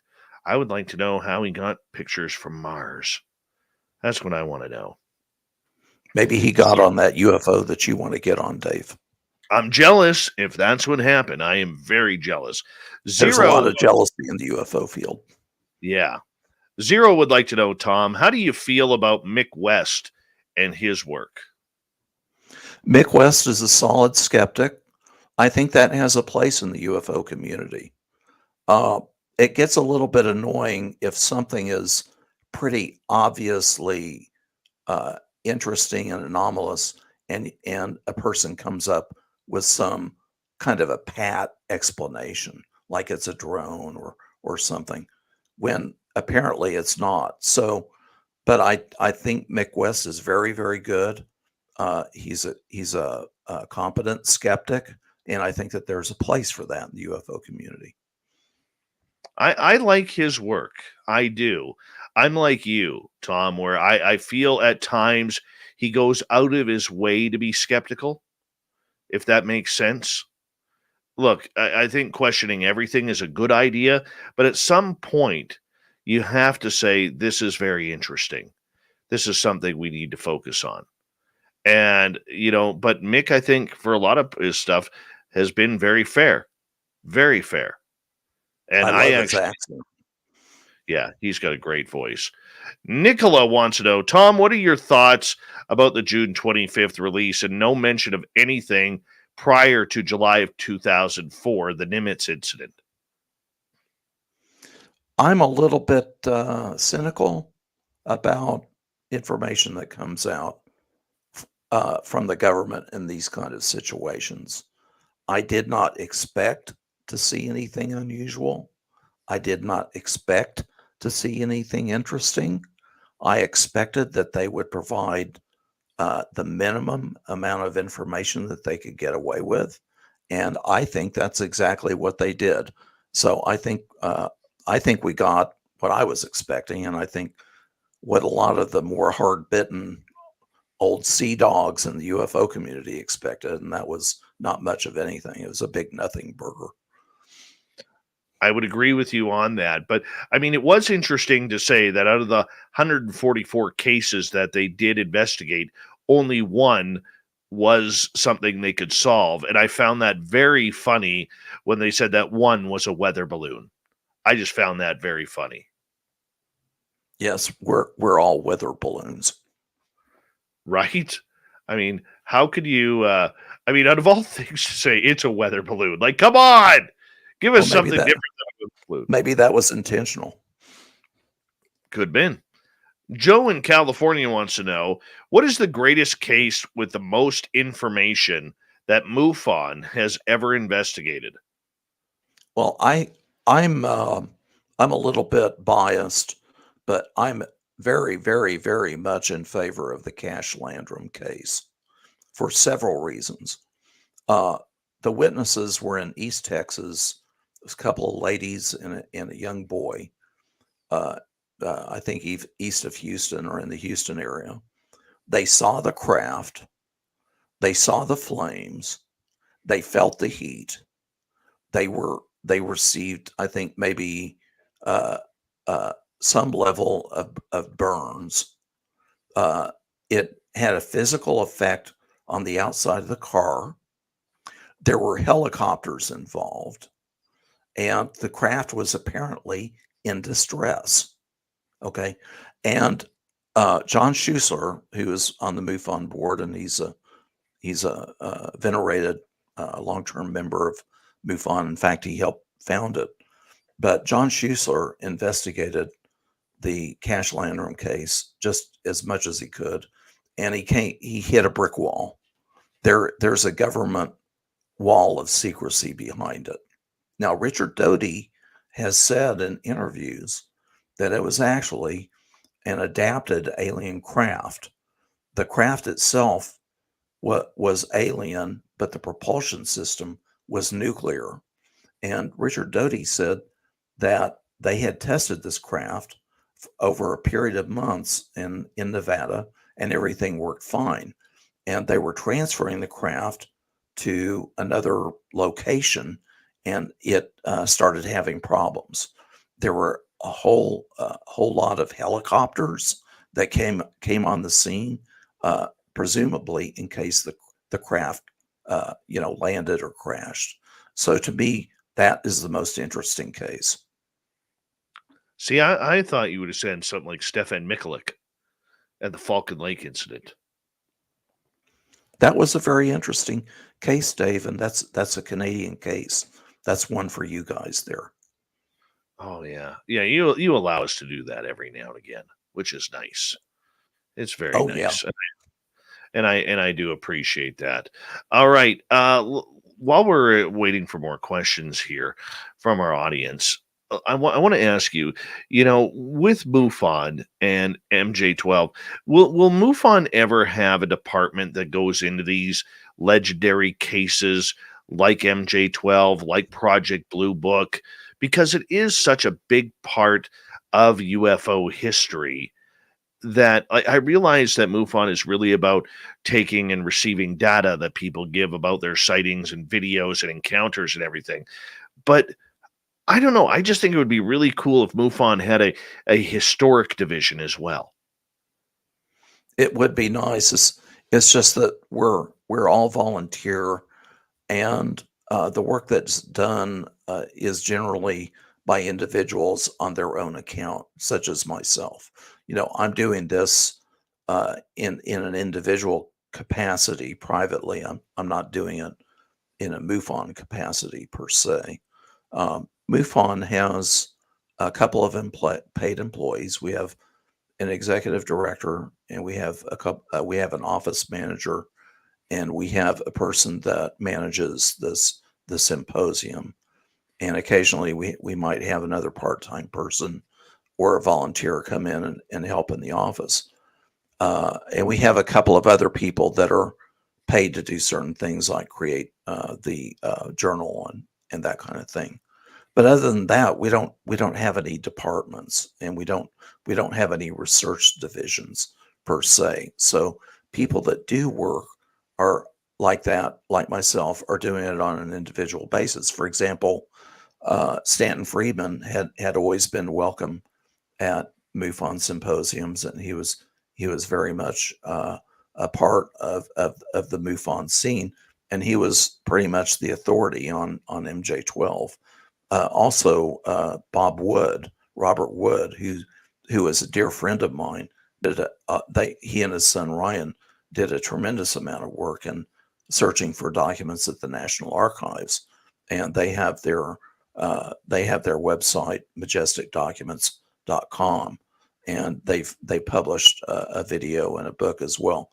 So you have people working on an individual basis like I do. I think it's phenomenal, man. I really do. I just think it would be so cool to go onto that MUFON website and see like historic value. But of course, I mean, that would be very tough. I understand that because everybody is pretty much volunteer. I did have a question in the first hour, and I apologize, I forget who asked it, but how does one become a MUFON investigator? It's pretty easy. You could go on the MUFON website, and there are places on the website. Become a member. You can become a member at the basic level, and then you can apply to become a field investigator. You order the field investigator manual. It's both an electronic version and a hard copy version, and you study the manual, and then you eventually you take a little exam, which you pass, and then you go in and start working with a field investigator at the local level. So the way MUFON is organized is we have state directors, and then we have state section directors, which correspond to the cities. And then you have field investigators at the local level. So if you join MUFON, pass the field investigators exam, you receive your field investigators card, then you start working with either the state section director or someone that he assigns to help get you on track, to start investigating cases. All right. Let's continue on here. Brazelhoff is asking, what's your opinions on the dark sky ships in 1890? But it's the reason why I'm laughing is I draw the line at World War II. I'm not an authority on anything before that. I'm somewhat aware of the airship, mysteries that went on at the turn of the century, and they were almost comical in some ways, because you had these, if you can imagine these steampunk type vehicles, with guys even like running bicycle pedals, flying along and then making remarks to people on the ground, or asking directions, how, which way is it to Milwaukee, that kind of a thing. It's almost comical. But no, I'm sorry, I can't provide much information on that, because I specialize in modern UFO history after World War II. All right, let's go to Eddie. What's the most groundbreaking evidence you've ever received? Well, like I mentioned, the Cash Landrum incident, I know that there's been a great deal of controversy and interest in the Phoenix Lights. We also had a case in Texas that was studied extensively in the Crawford, Texas area, where George Bush lives. The Stephenville case was a big case. And, we occasionally have these big cases. So I'd say Stephenville and Phoenix Lights and Cash Landrum would be my top three, just off the top of my head. What else was I going to ask you here in regards to it? Let me get to Surf Chair's question here first. Have you heard of UFOs coming from our flat plains? I haven't heard that term. No. Can you fill me in on that? Okay, we'll come back to Surf Chair here in regards to that. Tom, there's a lot of famous cases out there that are, we're stuck on them. Never mind Roswell, but I mean, you just mentioned the Phoenix Lights.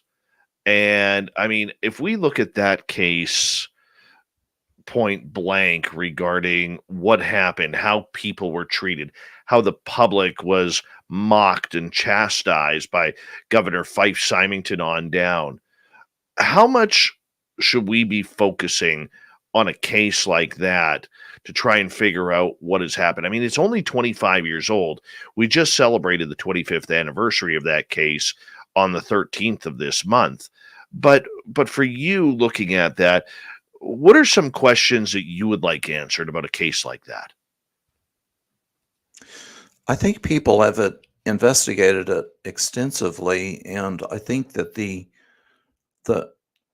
point of investigating is to see if you can turn up some new information. And I think that, there's the 80-20 rule, but 80% of the information probably comes from 20% of the effort. And I think that, barring further disclosures, I think most of the information about that case has probably been found. So I really don't know what else to do. Now it's important though to understand these cases in historical perspective, and having an historical attitude like I have, I can be accused of not looking forward. But I'm seeing a lot of people in the UFO field now having attitudes and having notions when they really don't have things in proper historical perspective.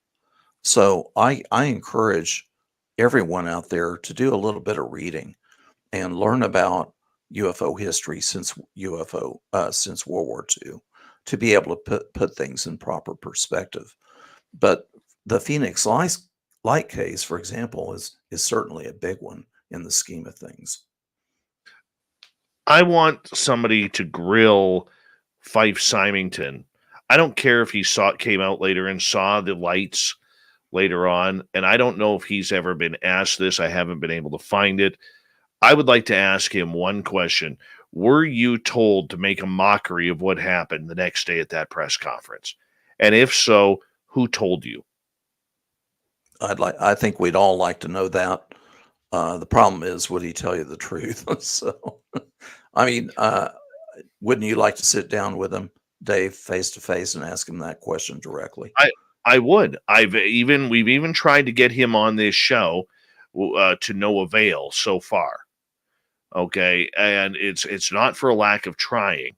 We do want him here. We do want him on the show. We want him to answer those questions, because I do believe that there are still a good number of people in the Phoenix area who witnessed that 25 years ago, who aren't buying Chinese lanterns or flares off of A-10 Thunderbolts.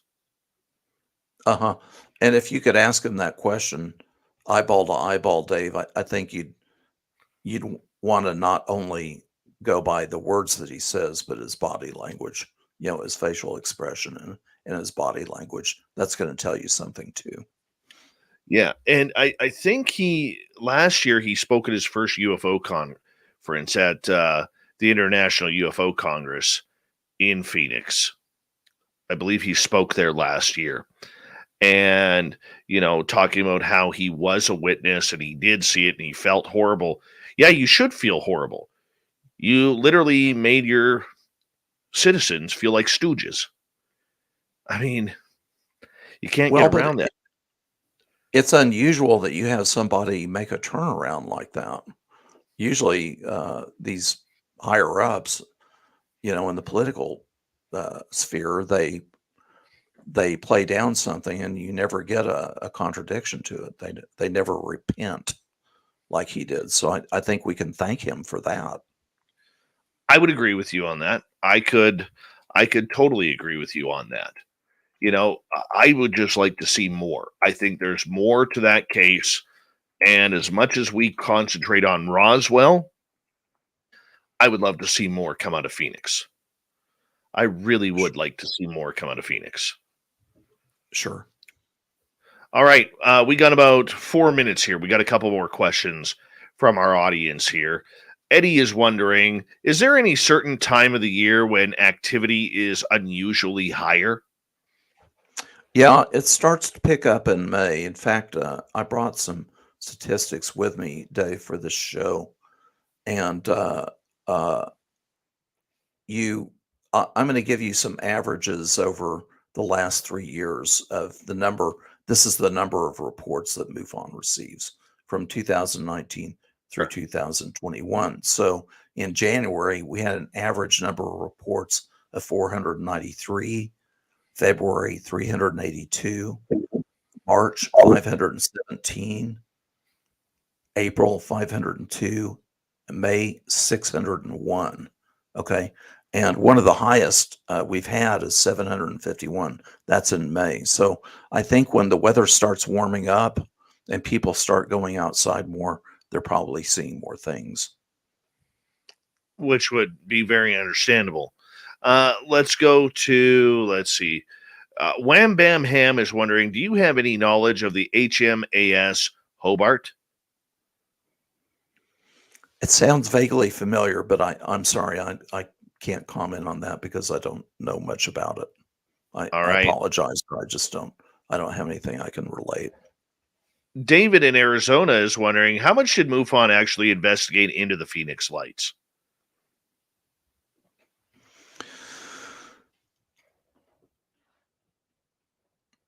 Quite a bit.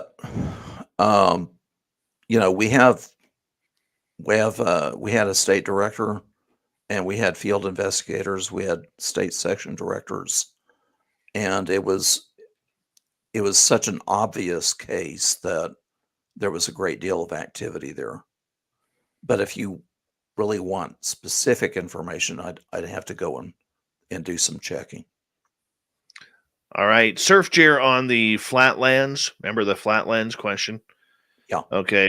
Says just a belief on his part through his studies, which is the reason why he asked the question, that there seems to be activity on Flatlands a little bit more, that it might be coming from areas like that. Well, there have been famous cases of these northern tier Air Force installations, you know, in North Dakota and South Dakota and Montana, which, I mean, when you say flatlands, I guess they're referring to the Great Plains, the plains that stretch from Canada all the way down through the U.S. And that's where we have a lot of our missile silos.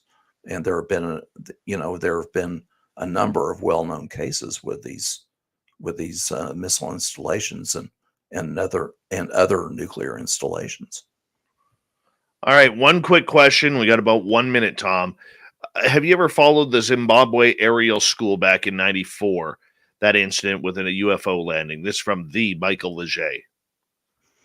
Yes, that's a fascinating case, and I actually was able to meet a very charming young woman who was at the 2018 symposium in Cherry Hill, New Jersey, and she was actually she's a grown woman now, but she is actually one of the children that was there at that elementary school case. And it's very, very interesting because there was a landing, there was communication, you had a whole number of witnesses. So it's just a fascinating scenario. Right on. Todd Whitmore, much love, my friend. Thank you so much for coming on Spaced Out Radio again tonight. Very much appreciate you. Thank you so much for having me, Dave. It's been a lot of fun. Keep up the great work on the MJ12. And of course, Tom Whitmore's blog is tomwhitmore.wordpress.com. If you want to check it on out, I think I got that right. And coming up next, we're going to head to the swamp with Swamp Dweller and a spooky story for you.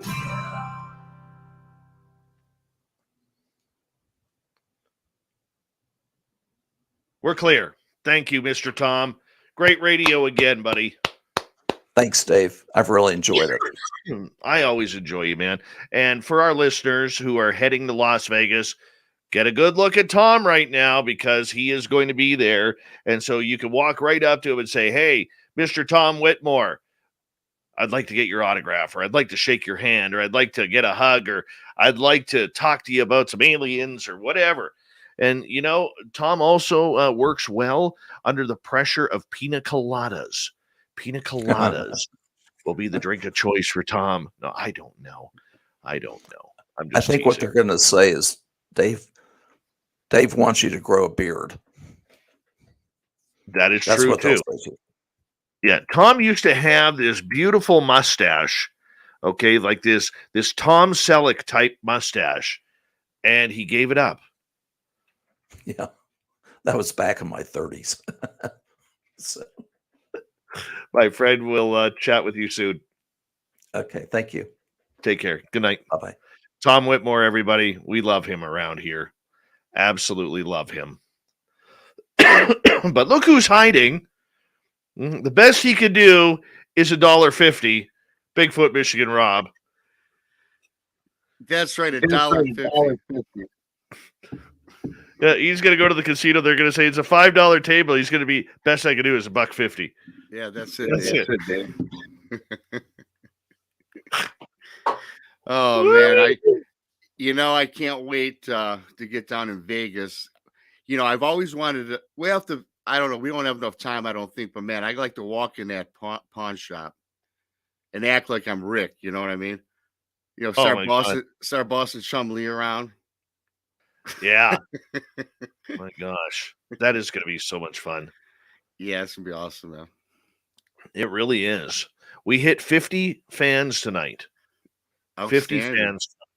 And that's just the ones that we know. And I'm pretty sure there are a bunch of other people that we have no clue of that are maybe last minute that are going to be there. Thomas Rock, how you doing, buddy?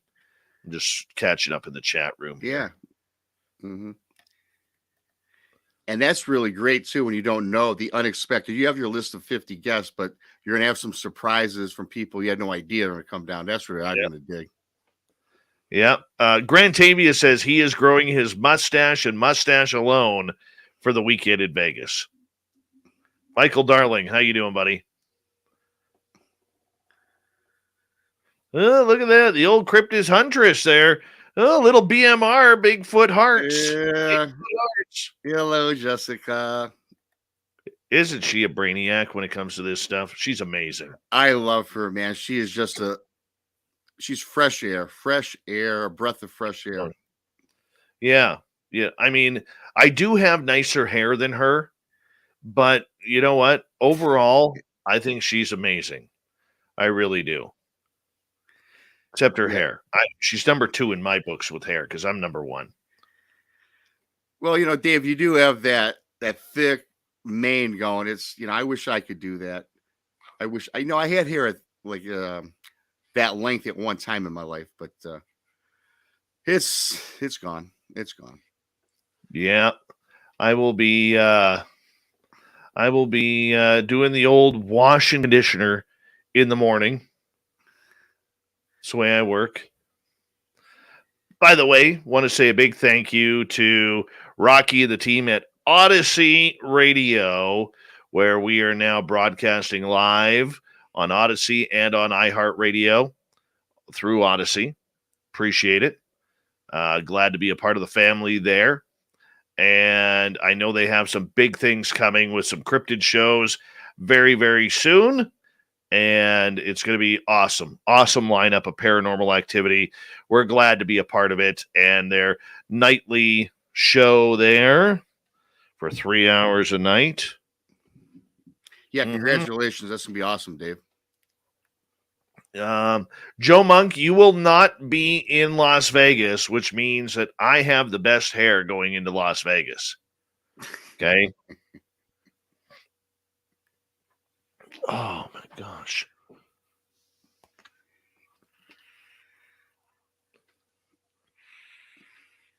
I'm looking forward to it, man. So looking forward to it. Oh, absolutely. Absolutely. Look at this. She's like, you guys stop it. No, you stop it. You know, I typically go down to Las Vegas in April. My brother's down there right now. We go down for the NCAA tournament and just sit there and go to the sports book and just gamble our life away. And I say, you know, brother, I gotta go see Dave Scott and all our, well, not mine, but all your fans and followers and have a great time. So he's like, okay. So he keeps texting me.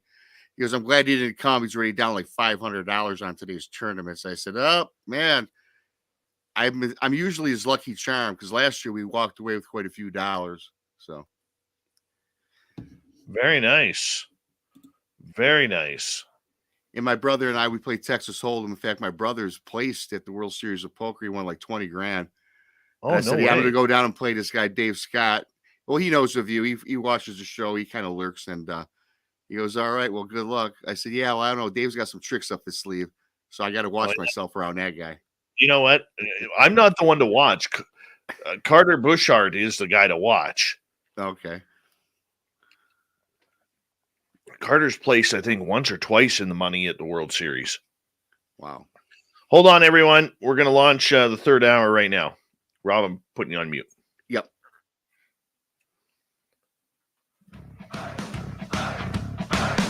Would you like to connect with us? Head to spacedoutradio.com for all your latest show info. Now, back to Dave Scott and SOR. Third and final hour of Spaced Out Radio is now underway. Good to have you with us. My name is Dave Scott. Thank you so much for taking the time to tune us on in. We really do appreciate earning your listening ears wherever you are in this beautiful planet we call Earth. Hello to everyone listening in on our terrestrial affiliates around North America and digitally on TalkStream Live, Odyssey Radio, including live on iHeart and KPNL. All of our archives are free. Join us at youtube.com/Spaced Out Radio. Just do me the favor, hit that subscribe button. The Desert Clam has set the password for tonight in the SOR Space Travelers Club. Palliate. Palliate is your password. Use it wisely, Space Travelers, as the Clam sets the password each and every night right here on Spaced Out Radio. Our website is spacedoutradio.com. We have a plethora of features for you.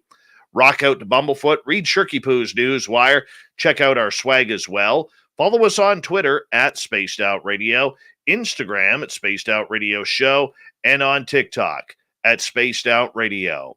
Here we go with another edition of us heading into the swamp for a spooky story with our resident swamp dweller.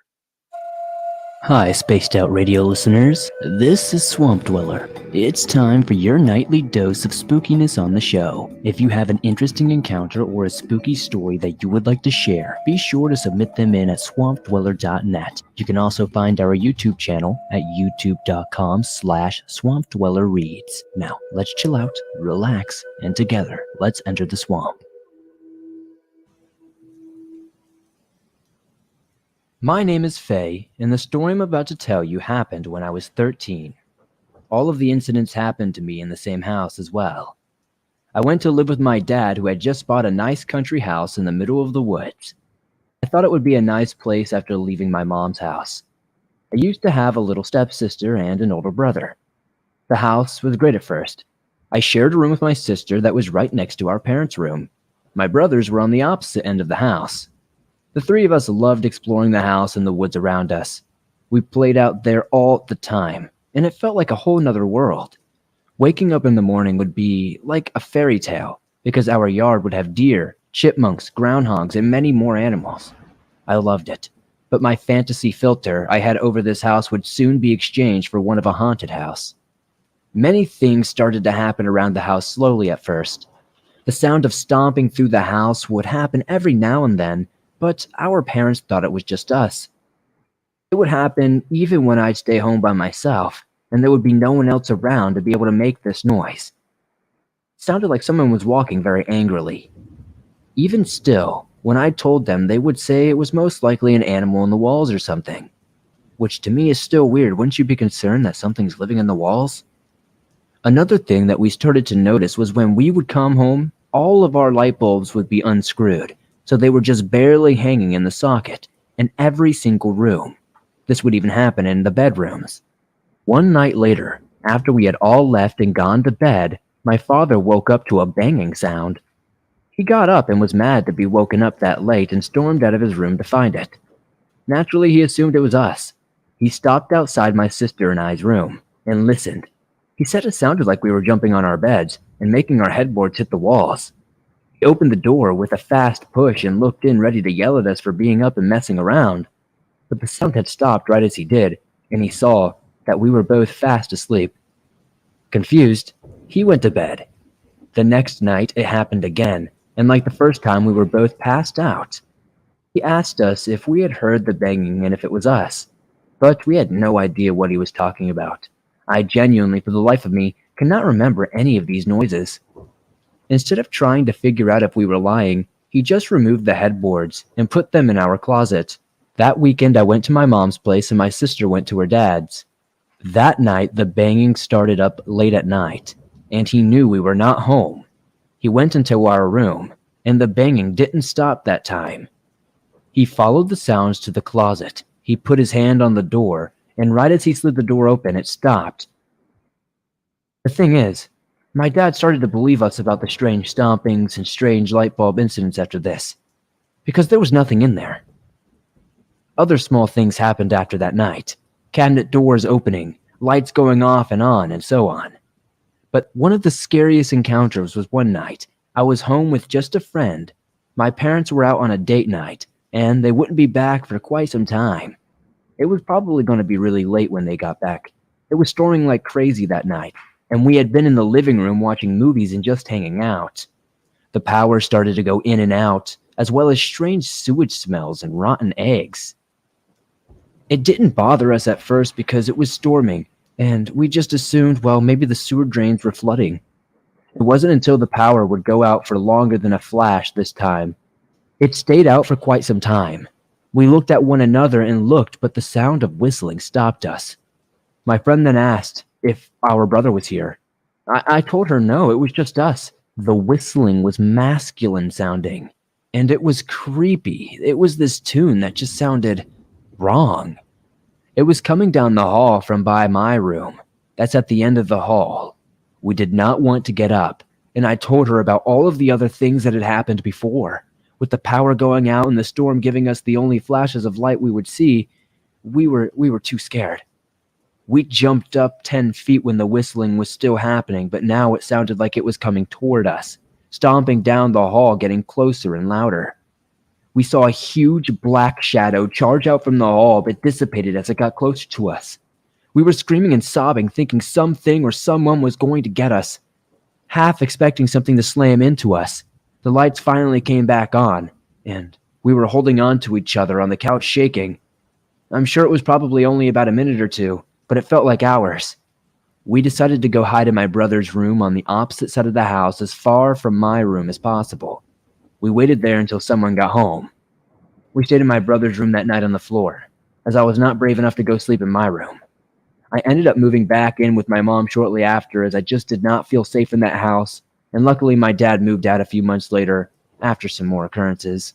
I'm not even sure what it was or why it all happened, but that little house in the middle of nowhere, I'll never forget. Oh, it's always a spooky house in the middle of nowhere, and we say thank you to our resident swamp dweller for freaking us out once again. You can go to his YouTube channel, youtube.com/Swamp Dweller Reads, and find all these spooky stories. He's got literally thousands of them. Thousands. And make sure you hit subscribe button on that.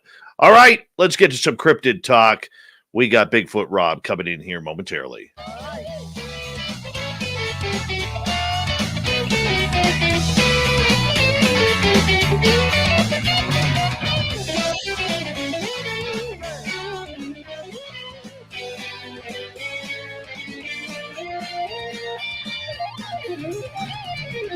right, Bigfoot Michigan Rob from Brunch with Bigfoot coming on in, hanging on out with us. I'll tell you, it's a podcast that you definitely want to check on out. Hit subscribe. There are very few podcasts that I will actually put my name to. This is one of them. Bigfoot Rob, you do a hell of a job with big text there as well. Dave, I appreciate that. And, it's always an honor. It's always a privilege for me to jump in and help out and give Duke a break. I'm not Duke, obviously. He's the greatest. And I appreciate you and let me come on in and talk a little cryptids. What do you got for us tonight? You know what?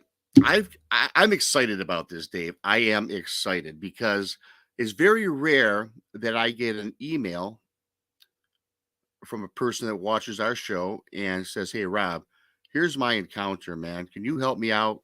Break it down for me?" And I'm like, "Well, sure." So I got an email from a man that lives in Michigan. And his name, he goes by Jim. Whether that's his name, who knows? Clare, Michigan.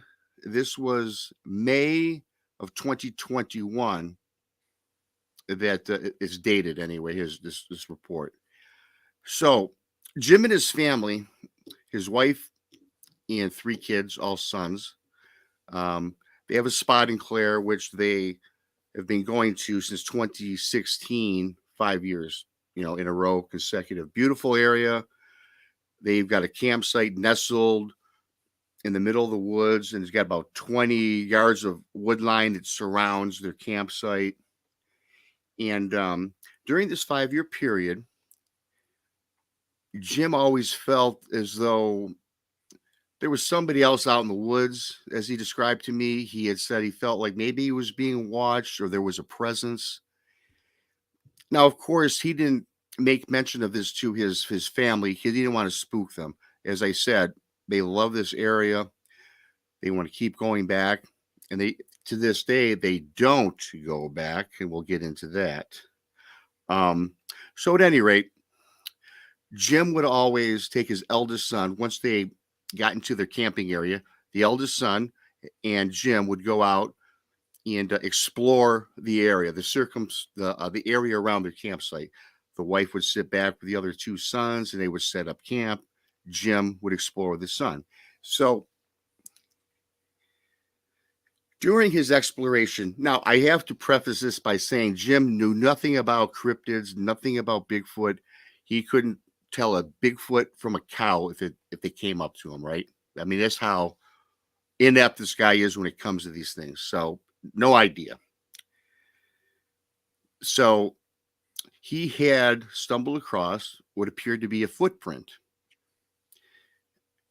It appeared to be human-like. In fact, he sent me a picture, and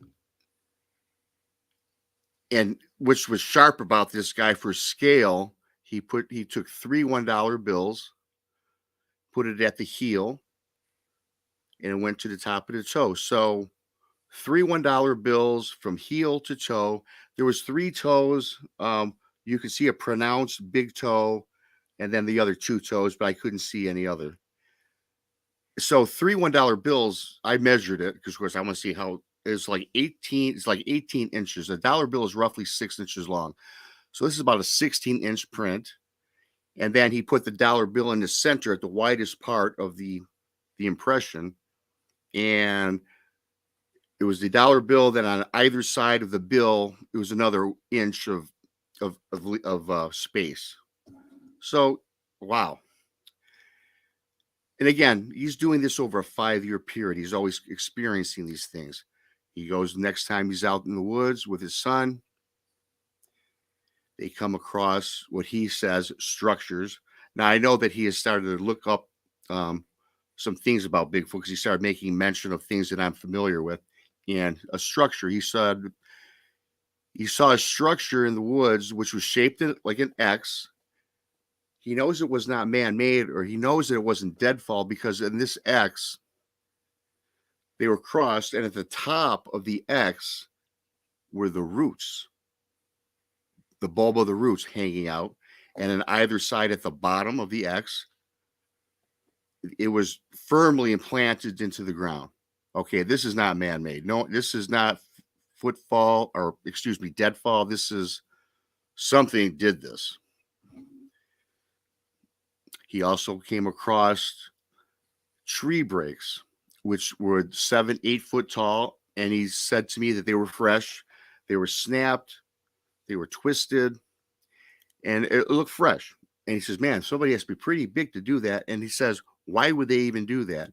And he's camping in May. It's not like snow. Snow's not going to break and twist something. So I'm like reading on. I'm reading it. I'm reading the email. Then he came across something that appeared to be a large nest. And again, it was interwoven. I mean, it was like methodically put together, how you would see on like a chair where you mesh it all together. He says, man, this is our people. Now he thinks that maybe a person could have done this nest as he described to me, but he doesn't know. So let's see here. So anyways, we're going to bring this to current May 21st. Jim goes out into the woods and doesn't see anything this time. Gets back to his camp. From like daybreak to evening time, he hears these strange howls in the woods. Does not know what it is. I mean, he knows that it wasn't coyotes or anything of that nature. And in the state of Michigan, I don't even think in Clare, Michigan, there's not even wolves, but it was a very pronounced different sound. Got kind of scared, or not scared, but wondered, what the heck is this? So moving forward, at that night, everybody is nestled in their tents. They had 2 tents set up. The husband, Jim, in one, the wife in another, 3 children. However, they set up the tents, whatever, but it was two tents set up. Now, nighttime comes, and now he hears these sounds. They're more pronounced. His family is kind of scared. I mean, they're wondering, what is this? You know, he had a campfire going, and it was coming down to the embers, and he's scared. He doesn't want to get out of his tent. The howling stops. He gets out of the tent now. He looks around. He doesn't see anything, but yet the family, they're scared. So they all decide to get in and convene in their single tent. So they all crammed in this tent, all 5 of them. They attempt to go to sleep. Half hour goes by. This yelling and screaming, these howls are now more pronounced, and it's loud, and it's getting closer and closer to their campsite. Within, as he describes, it's within several feet of the tent. All of a sudden, the howling stops. Now, the tent is being pelted by rocks. He says about the size of a golf ball or smaller. And it's just bombarding this tent. The people inside the tent, they're frantic. He's scared. The howling starts. Now, he hears somebody or something running through the campsite. He describes it as bipedal, heavy footfall. And he says that he was thinking there was more than one. It had to have been like 2 or 3 of something that he does not know. Again, Jim knows nothing of Bigfoot or anything of this nature. This family is petrified. They are out of their wits. And then he hears this crash run through camp. I mean, it's a crash, a loud crash, loud footfall, howling, screaming, panicking. The wife is crying. The kids are all upset. It stops. He doesn't want to get out of his tent at this point. I mean, they don't want to move. They are petrified, paralyzed with fear. Finally gets up enough, the will, the ambition to finally make it out of his tent. As I made mention, they all got in the one tent together.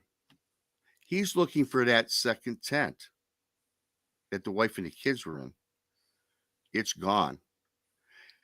He's looking around 20 yards from the tree line. It was dragged all the way to the edge of the tree line. A shambles, destroyed.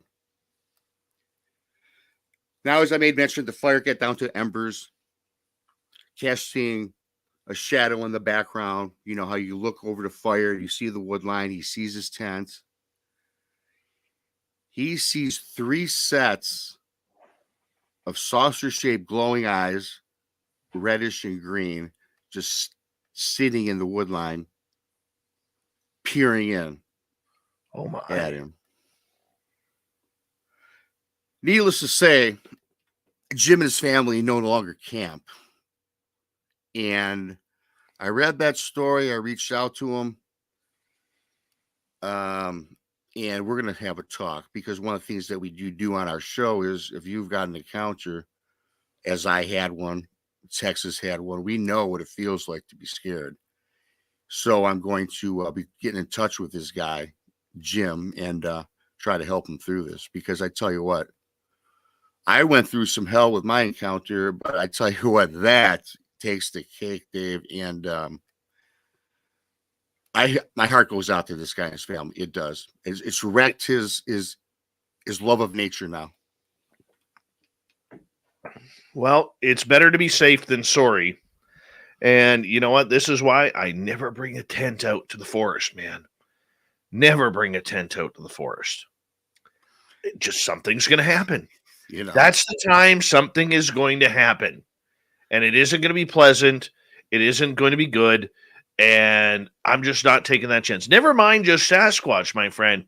Bears, cougars, porcupines, some rascally raccoon wanting to break in and steal your beef jerky.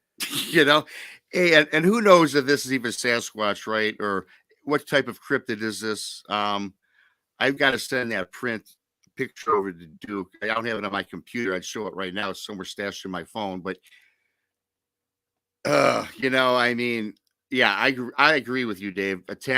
I don't like the fact that I can't see anything. If I'm camping, hey, man, give me a hammock, right? And I can at least be out in my surroundings, because I do not like to not know what's going on in my environment. So yeah, I mean, I'm 1000% in agreement with you. Rob, tell everybody in the 90 seconds where they can find you and Big Tex and everybody to do with Bigfoot. Very good. Thank you, everybody. Bigfoot Michigan Rob. Type it out on YouTube and hit the subscribe button if you would. Texas Front Porch. Please do the same. Subscribe. We've got a great shows lined up. We've added a 4th show. We do Texas Front Porch with him and Jason McLean. We do brunch with Bigfoot Michigan Rob, me and Tex. That's noon. Mine is noon Central. Texas is 6:30 Central Monday. Wednesday, a new show just debuted. Jason McLean questions everything. It's not really cryptid, but it's everything crazy. I mean, it's awesome. It's a great show. And I'm proud to present a 4th member of our show. We have the lovely Georgia Peach. Jessica Jones is joining us. She's going to have a show on Friday night. And I don't think anybody's doing this, Dave. It's going to be true crime, but with a spin. She is a remote viewer, and she's going to utilize her skills in true crime. But it's not going to be your average murder mystery. It's going to encompass what potential cryptid activity. So we're going to combine all these 4 fabulous shows together. You guys are missing out if you don't subscribe to brunch to Bigfoot Michigan Rob and Texas Front Porch. We do simulcasts, and we're growing, we're expanding, and I can't thank you enough, Dave, for having me on to announce that. And man, I love you to death, brother. Always Bigfoot Michigan Rob, one of the only people with a podcast that we will put our name behind. How about that? Bigfoot Michigan Rob doing the Bigfoot report, Cryptid report coming up next. Dave 101. Then we got the news. Stay tuned. Spaced Out Radio continues right after this.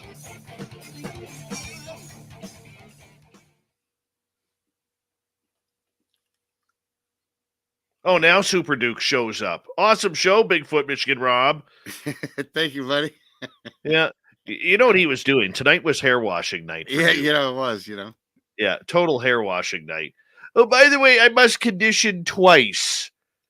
Wash once, condition twice. He's trying to tell me he has all this backlog of work to do, right? He's got all this editing to do. And you know what? I know he was washing that hair. He was washing all 95 hairs he has left, Oh, no way, man. He's got that beautiful mane in the back. I love it, man. He knows I'm kidding, man. He's got the great hair. Great hair. For a guy that just turned 60, man, who does what he does, that's awesome. I love you, Duke, buddy. We love World Bigfoot Radio, Duke, around here. I love everybody in your chat, too, you guys. You all rock.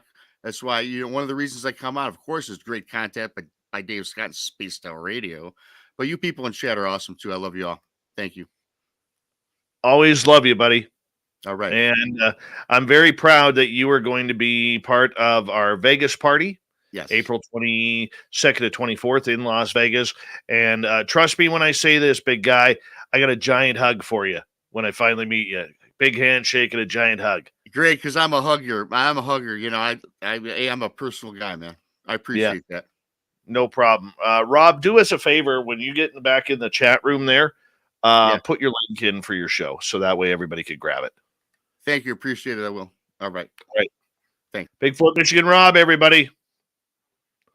And there comes the heartburn from the old chicken. Oh, another radio trick here, people. Always have a giant tub of Tums around you. Always. Oh, my God. I had butter chicken for dinner tonight. It was so damn good. And I will eat it again tomorrow because I have leftovers. But it always hits me. Hi, Terrible Times. The gorgeous Natalie in the UK right there. Look at her waking up early in the morning looking all sprite and perky. Yep.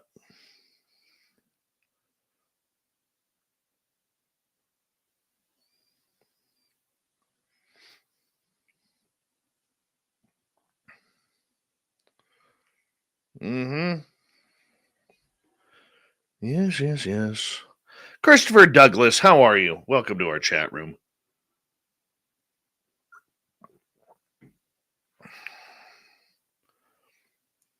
What should we do the blog on tonight?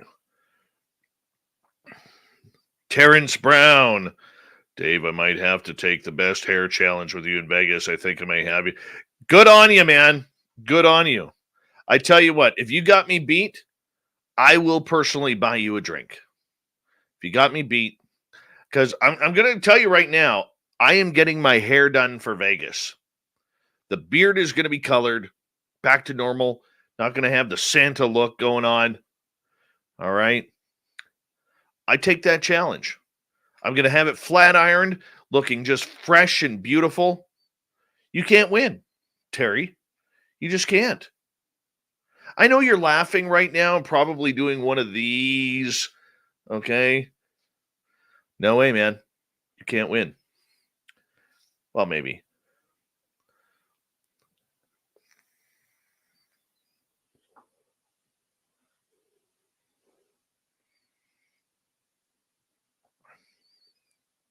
Just a drink. Just a drink. Dave has enough dinners planned. Eniles, how are you? Welcome, buddy. Sweet Tony D, good morning to you.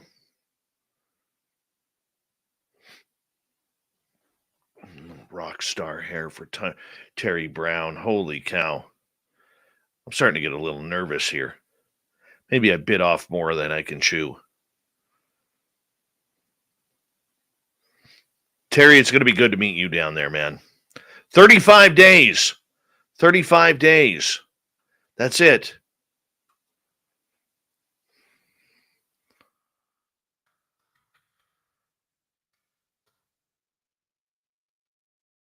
I want to say thank you to John, Thomas, Eddie, ×2, and Surf Jer with the hat trick tonight for Super Chats.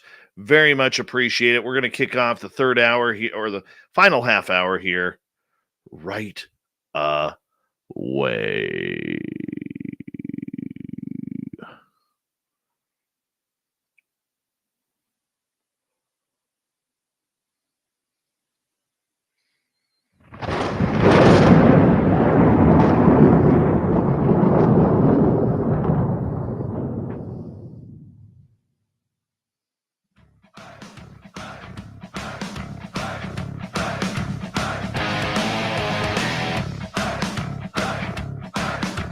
We've rounded third. We're heading for home tonight on Spaced Out Radio.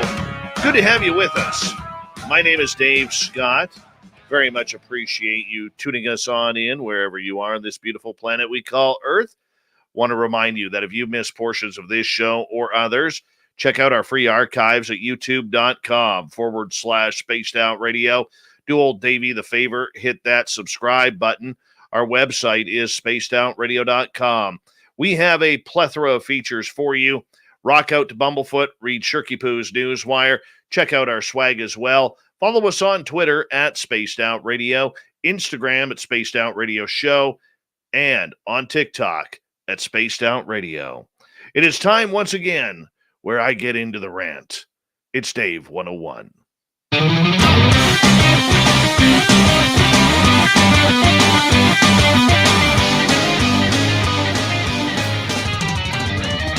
It's time for Dave 101.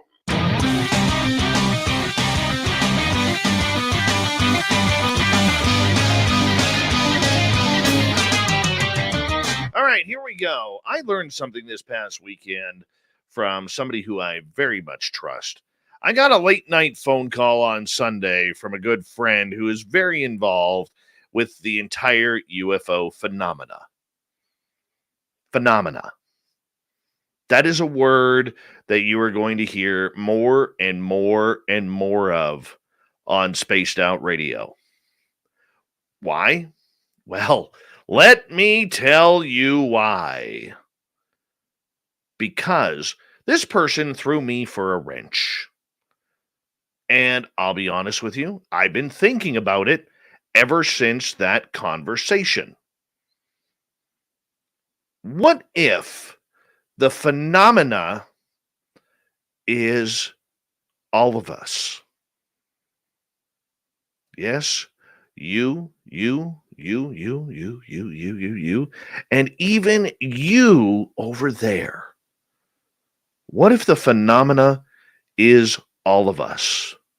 What if we are every day creating the phenomena? Yes, even you. This is what I am weirded out by.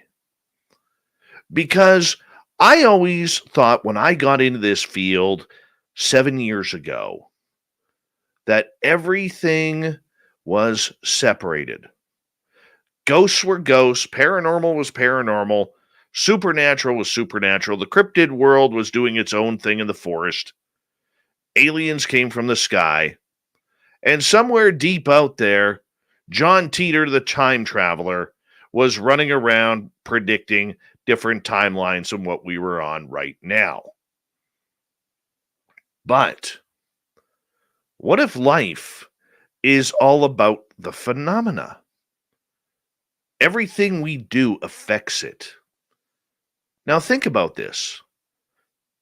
Take the Philip experiment from a number of years ago. This happened at a university here in Canada, out east, where literally they had a number of people create a tulpa. that they named Philip that was causing paranormal activity to happen within their university. And paranormal activity started happening. So, did we create that? And if we did, how did we create that? By just putting our thoughts, our energy, and our manifestations into it? So if we're doing that with a tulpa, what else are we manifesting? What else do we have the power to shift? Look, it's been proven on radio stations that when they do a call out for, hey, let's put all our love and vibes into somebody, where certain people have been healed, weather patterns have been changed. Doesn't happen all the time, but sometimes it does. And it's made me wonder a little bit more, because I'm not a deep guy. I'm not. But this has got me thinking big time here. What if we all have the ability to summon ultra-terrestrials, extraterrestrials, interdimensionals? We have the ability to jump different timelines, aka the Mandela effect. We have the ability to travel outside our bodies, remote view, astral travel, and see whatever we want. It's really hard to fathom, because all of this seems so sci-fi. It seems like we should not be able to have these intuitive powers. But what if we do? What could we do with them? How could we make this better? But maybe we don't learn about them because there's too much evil on this planet already, that those who have the ability to do so will use it for nefarious reasons rather than for the good of every human on this planet. That always seems to be the case. There's always got to be that one dude who ruins everything. But think about it.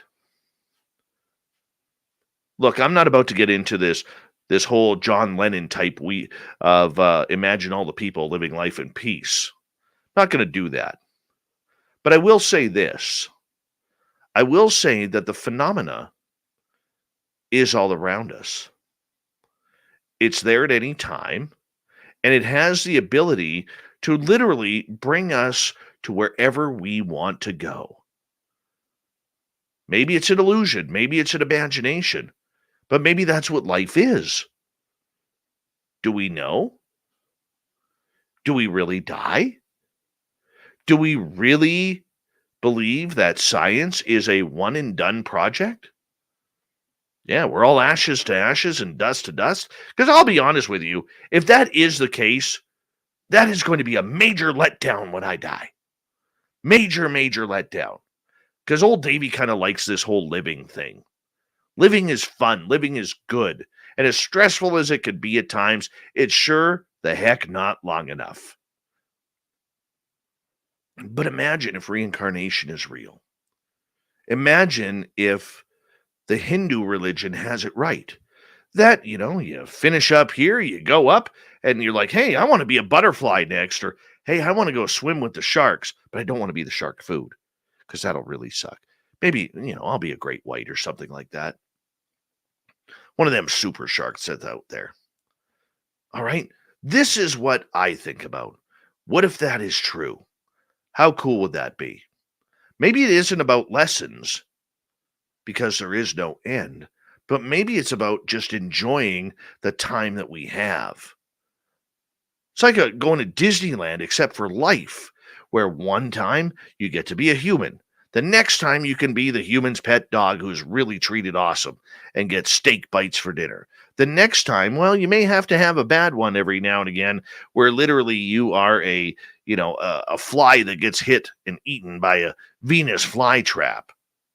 Or maybe you are the last one of your thylacine clan and you are literally going to go extinct. And you're the last one. That would really suck. Okay, because you got to take good with the bad. Nothing ever goes easy. But the phenomena is what it counts by. And it is everywhere. It is who we are. It is what we are doing. And maybe that's how we create the ability to talk to those who are higher up. Higher up being extraterrestrials, ethereal beings. Because we're all connected. We're all supposed to have that ability. For some, we could say it's our God-given right, if you believe in the God sort of thing. It requires an open mind. It requires an open study. It requires a little bit of meditation with a little salt and pepper on the side. You know, because you always need a garnish somewhere. But I really do believe that this is true. At least I want to believe. And as scary as it is, imagine what we would be able to accomplish if we actually tapped into the phenomena. Now, many people over time have said they have, myself included. There are those who could say that they can summon UFOs. There are those who say they could telepathically communicate with the dead or extraterrestrials from some far-off star source like the Pleiades or the Zeta Reticuli. There are those who believe that they can channel any sort of being. There are those who believe they can communicate with animals. There are those who believe that the dead speak to them. Good on you. Who are we to say they can't? Conventional science says it's impossible. But what if, and I mentioned this to the fedora-wearing John Hudson, who's a scientist by trade, a futurist as well. Looks like Barry Gibb when he has a beard on. What if the phenomena is the source of a brand new science, beyond physics, beyond biology, beyond chemistry? What if it's a brand new science that we have right under our noses and we're not even studying? This is why it is so important that we watch the work of people like Jacques Vallée, that we watch the important work of Avi Loeb, Gary Nolan, Eric Davis. They may not have it 100% right, but they are interested in the phenomena. This is why we need to pay attention to what is happening at places like Skinwalker Ranch and all the other ranches and properties around the world that are having the same sort of phenomena happen. It is important because we're experiencing maybe what we should and maybe what we shouldn't. But we're not going to know unless we dip into both sides of the pool. We always like the shadow of the wind, but very few of us really dig the deep end. So how far down the rabbit hole are you willing to go to figure out whether or not the phenomena is real to you? Now, to the majority of our listeners, they're going to be like, yeah, man, I'll go right down that rabbit hole. Are you ready for your house being haunted on a daily basis? Are you ready to see things out of the corner of your eye, turn your head, and it's not there? Are you ready to see lights in the sky or potential beings in your bedroom? Are you ready to take the opportunity that there might be a portal inside your closet that opens up to a monster's world where they need Scream in order to keep their electricity going? There are numerous thoughts behind this. However, due to societal norms, the majority of us will not go down that rabbit hole. We'll either be too scared, too fearful, too edgy, or too upset that it is possibly there. This is what I think about when I go to sleep at night. This is what I think about when I made the commitment to my good friend and guru, Pascal, back in 2013 or 2012, that I was ready to go down the rabbit hole.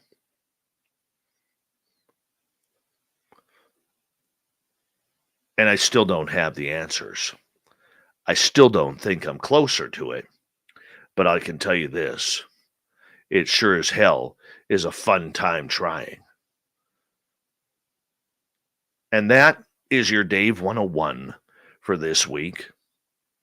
Appreciate you tuning on in. If you're on our YouTube side, do us a favor. Leave a comment below what you think of the phenomena. I would appreciate that. And if you're on our radio side, let us know. Give us a comment on social media or Twitter. Let's get to the news.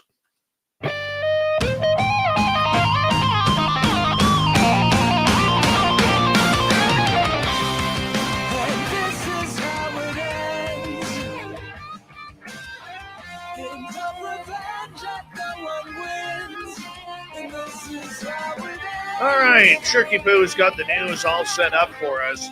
Let's see what she's got for us tonight. All right, here we go. If you were to cheat on an exam, how would you do it? Would you sneak in a cheat sheet? Maybe try to have your phone on your lap?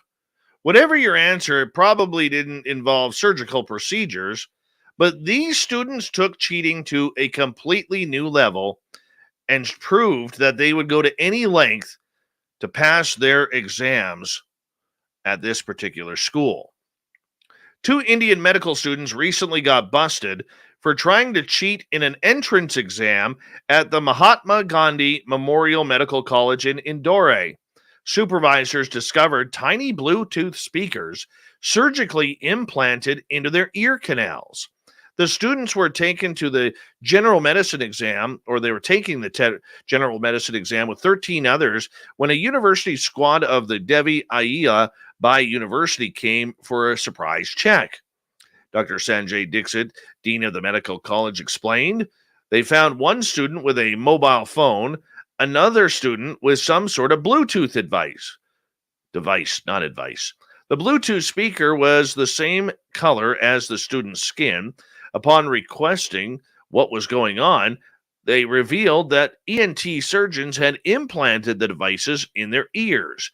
In one of the students' cases, though, it might be understandable why he resorted to such extreme measures. He had been trying to get into medical school for 11 years, and this was his last shot. Perhaps there might have been another career option. But who does that?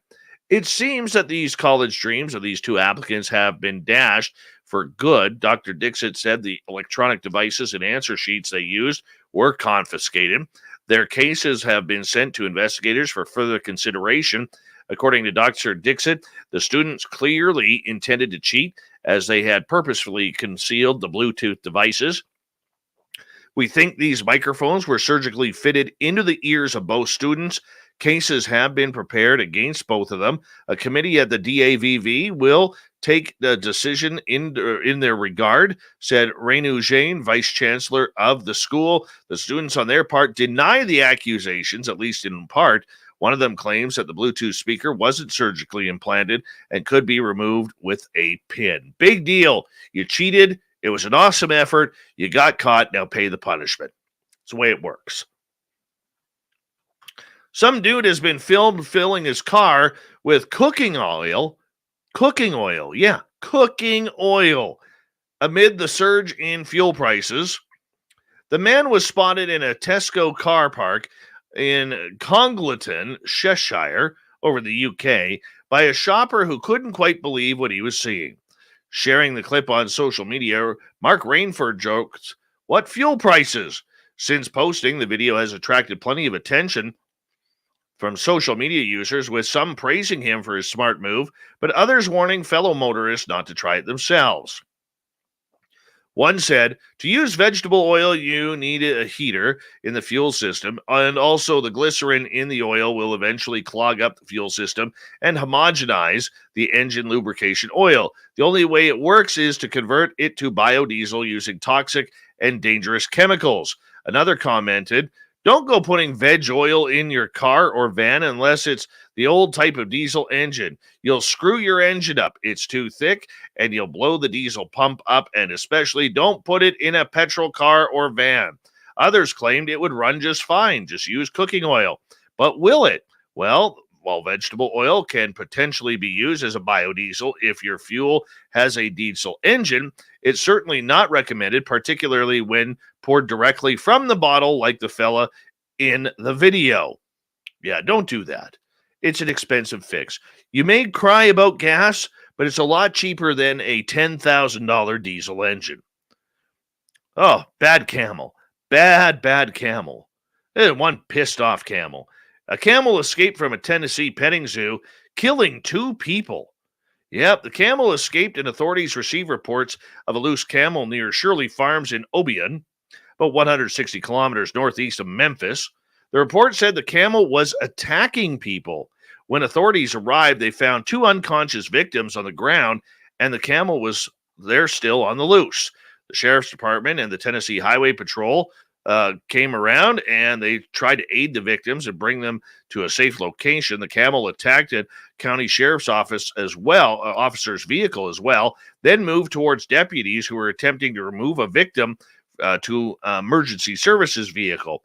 It was at this time that they decided, well, this camel's had too much fun partying all around, starting to become a nuisance, and they had to put it down at the scene. The 2 victims, identified as Bobby Matheny and Tommy Gunn, did succumb to their injuries, pronounced dead on the scene, and inspectors from the USDA have noted alleged animal care and regulatory issues at the petting zoo before, and I'm sure we haven't heard the last of this one. I want to say a big thank you to Bigfoot Michigan Rob for coming on in for the Cryptid Report. The big man, the storyteller, Swamp Dweller, for coming on in, sharing with us another spooky story. And of course, our main man, Tom Whitmore, for coming on in and talking all about MJ12 tonight. We want to say a big thank you and hello to all of our new listeners on Odyssey Radio at odysseyradio.com, as well as live on iHeartRadio, for joining us tonight as we add a new digital network to our family. We are very proud to be a part of them, and we plan on owning the night with all of you listening in on Odyssey as well. So get used to us, because we're not going anywhere. We got Mr. Ron Bumblefoot Thal rocking in the background with Little Brother Is Watching. Bumblefoot is the official music of Spaced Out Radio, rocking us in and out of every single show. Do us a favor, get your horns up for the guitar god himself. Special thanks to everybody listening in at home, at work, in your cars, wherever you may be. Thank you to everyone in our chat rooms tonight. YouTube, Twitch, LGAB, Revolution Radio, Spreaker, Facebook, the Space Travelers Club, and on Twitter at hashtag Spaced Out Radio.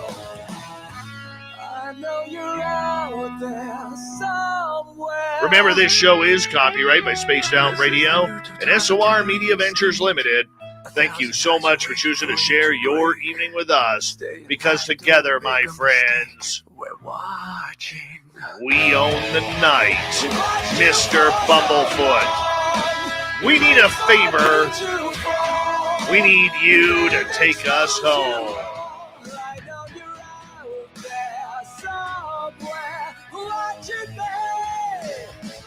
Yes, the Woo train has docked for the night. But soon, my friends, we shall ride again. Your seats are always available. Your tickets never expire. And if you want to bring a friend, we've got room for them too. Good night.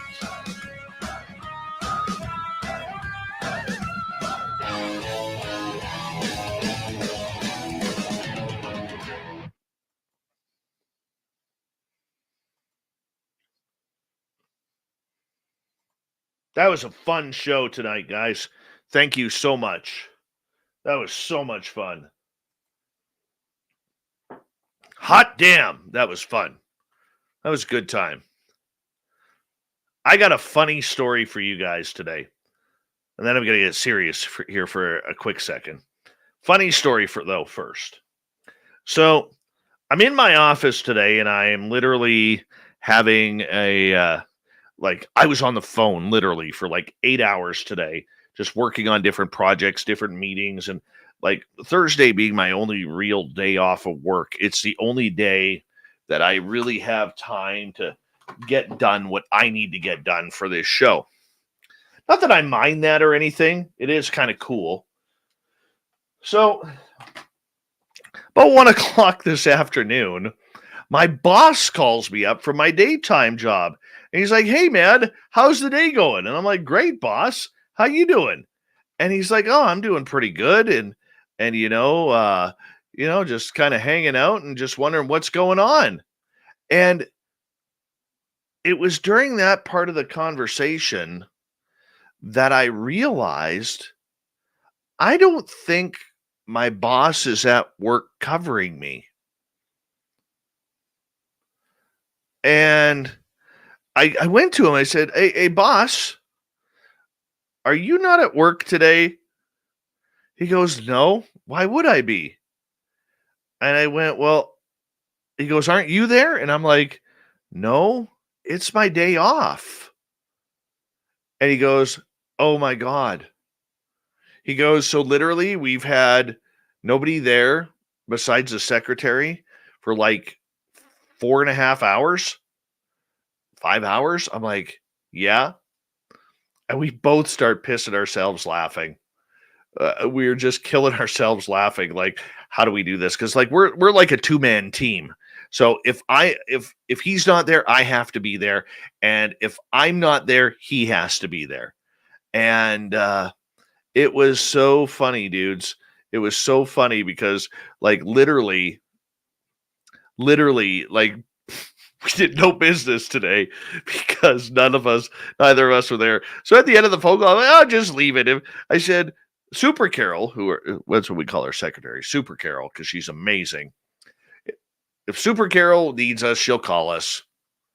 That's what'll happen. And he goes, "Yeah, I'll probably stick around at home, do nothing." So literally my boss played hooky on his workday while thinking that I was playing hooky on my day off.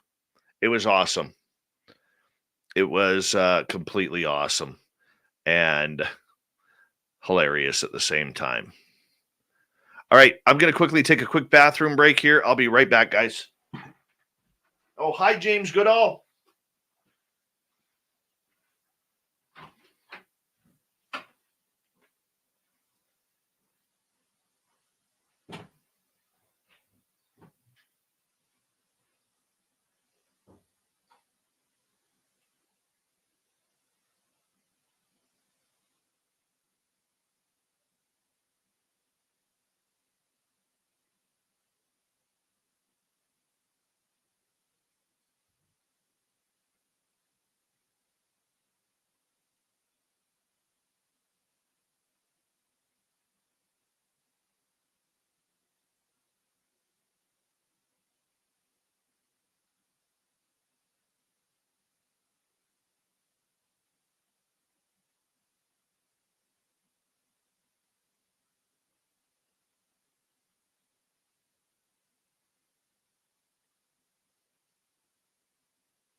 So sorry about that.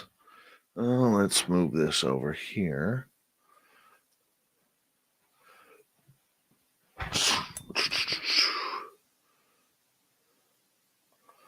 And okay. Yeah, Mr. Jim Goodall. How's the wife doing? Give us an update on how the wife is doing these days, if you don't mind, Mr. Jim. We would appreciate that. Hi, Coyote. How you doing? I'm still here. Want to get into something here quickly. For those of us or those of our listeners who listen to us on Revolution Radio, we are no longer, as of today, affiliated with Revolution Radio. I made that decision earlier today. As you know, we got a lot of shit happening on this planet right now. And I was scrolling through Twitter, and on my Twitter feed today, there was a lot from Revolution Radio regarding the war happening between Russia and Ukraine in Ukraine. Now, I'm very open about the fact that I am Ukrainian, and even though I am a third-generation Canadian, my great-grandfather came over from Ukraine as a 14, 15-year-old boy as a stowaway with his best friend after he watched his brother get killed by the Russians in the Bolshevik Revolution. And look, there's a lot of heat and a lot of tension and a lot of propaganda that is going on between both sides. And let's not be remiss that during a wartime scenario, especially now with the impact that social media has, that it's very tough in order to tell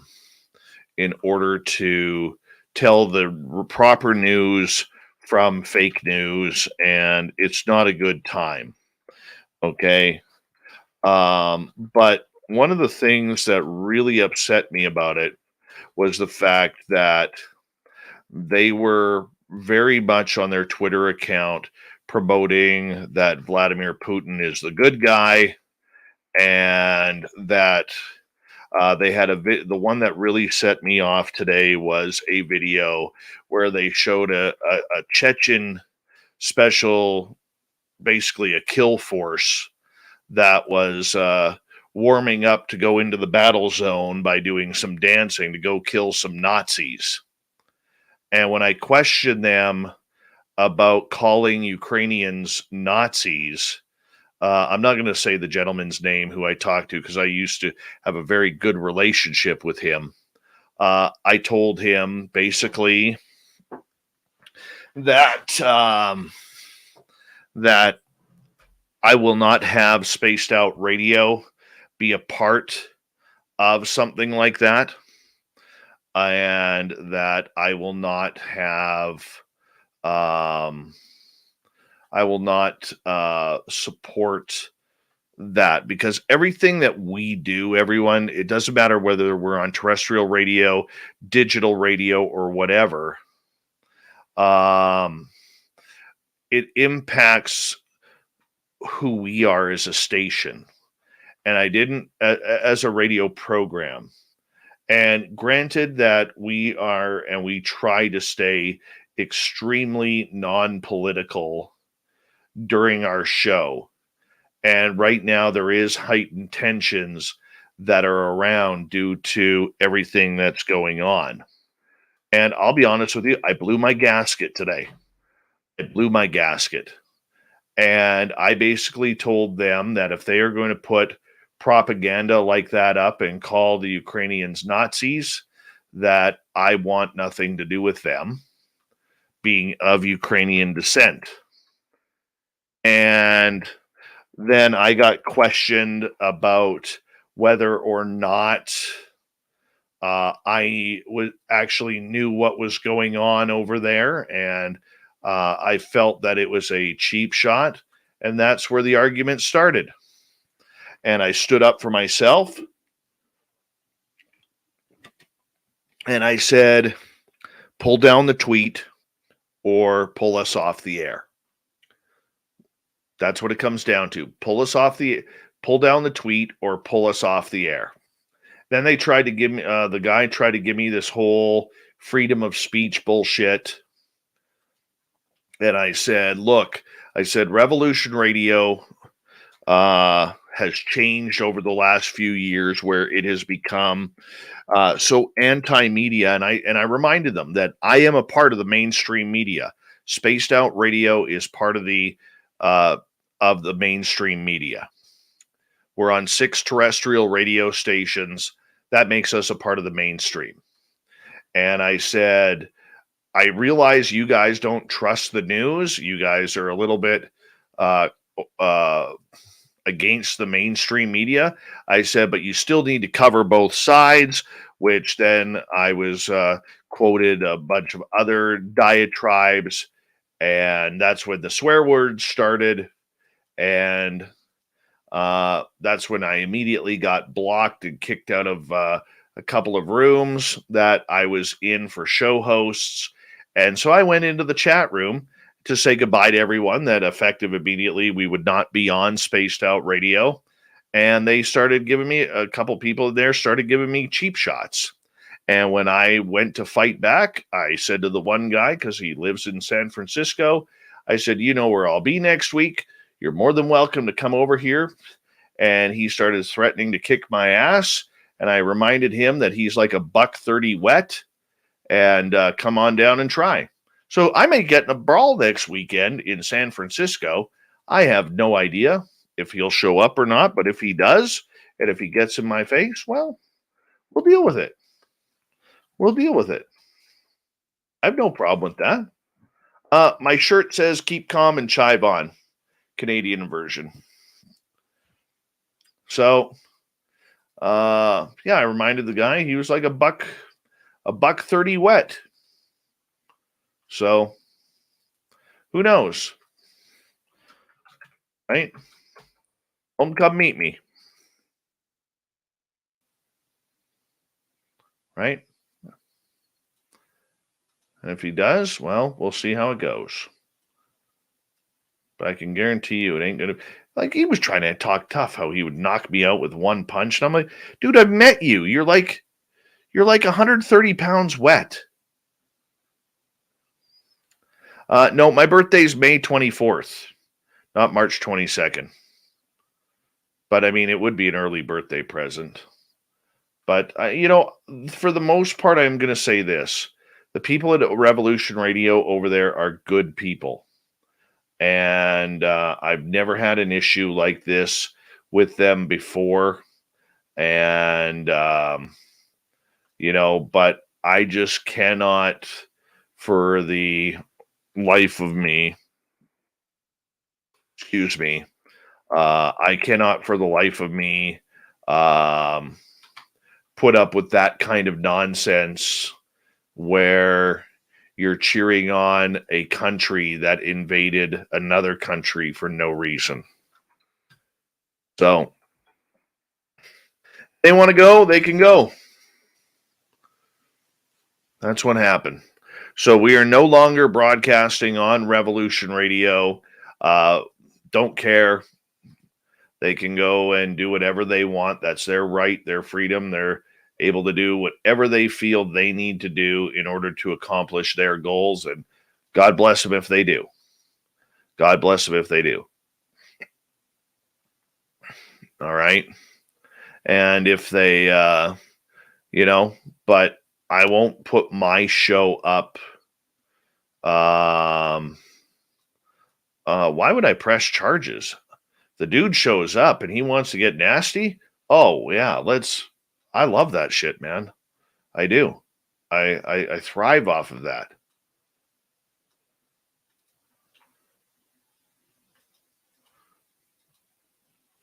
So I don't think anything will happen, but Yeah, I'm not going to put our show in that type of environment. I have too much respect for the hard work and dedication that every one of our volunteers with SOR has made for us over the years.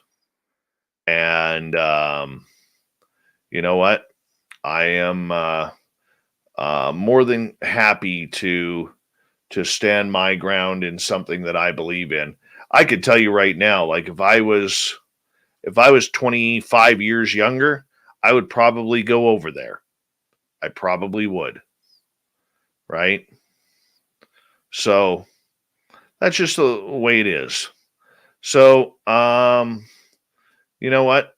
They don't hurt us for listeners. They don't hurt, we'll lose some listeners, but I mean, their listenership isn't that big. It's not going to hurt us in any way, shape, or form in what we are doing. Like I said, I like the hosts. I like a lot of the people over there. But I'm not going to put our show into that type of public bullshit, and look, and I will say anybody from over there who listens to this, okay, I'm a journalist by trade. Okay. If anybody knows fake journalism from real journalism, it's a journalist. So don't try and tell me that I don't know what I'm looking at. I don't know what I'm investigating. I don't know where the real news is or anything like that. Okay, that's just petty ad hominem attacks. It doesn't work with me. All right. And so that's just the way it is. We're not going to be broadcasting there anymore. And I'm quite okay with that. I'm very happy with that decision. And so that's it. I'm very, very excited about our new home on Odyssey Radio. OdysseyRadio.com is the website. I will show you this here momentarily, guys. I'm going to bring it on up. I want you guys to make sure that you have it marked for Great Paranormal Radio. And here we go. Let's go over there right now. And here's the website. My little picture down here is not the web. Let me do it like that. See, not really existent. It's just when I hit the button. And they've got some cool radio programs in there already. They're going to be adding more. And if you look at their schedule, their daily schedule is going on up. They're just updating everything. Like, we're so new here, they don't even have us on the schedule yet. That's how new we are. Okay. And they're going to be adding us. They're going to be adding other shows in there. As you can see, they've just added us onto their programming right here. Just the Monday through Friday show. We are going to get Lynn Wallington on there as well. And, it's brand new. These are people running this who've ran real radio stations. So it's OdysseyRadio.com. That's ODYSY. I'll put it in the chat room. OdysseyRadio.com. And this is going to be a very, very great new home for us on Spaced Out Radio. And we're glad to be their nighttime flagship show. I'm very excited about it. I'll give myself a love there because I can. I expect all of you to go give us the love there as well. And the other thing that I like is that we're live on iHeartRadio. I love that. And the website is brand new. Everything is brand new here. And I'm excited to be a part of this project. I have no ownership. I have no skin in the game. They just came to us and said, "Hey, Dave, we need you here. If we're going to build a proper radio show and a proper radio station, we need a nighttime show that's going to bring that good stuff every night. And they said, you're the one who has to bring it. And you're the one we want. And I'm like, hey, I can bring it. I can totally bring it. And so it's going to be a one-stop shop there. I don't know if they actually have a chat in there, but the other cool part about it is, guys, I think this is more for listening, but a lot of the shows on there, I believe, will have their own chat area. So they'll have their own YouTube chats and everything along those lines. So I think that's the way it's going to do it. And, so if, like we're still going to have our YouTube channel going. This is our focus right here. And I'm excited. I'm going to be making some changes to the studio this summer. I don't know if I'm going to be selling my house or not. My house is for sale right now. I don't know if I'm going to be selling because I kind of love my house. It just needs some upgrading.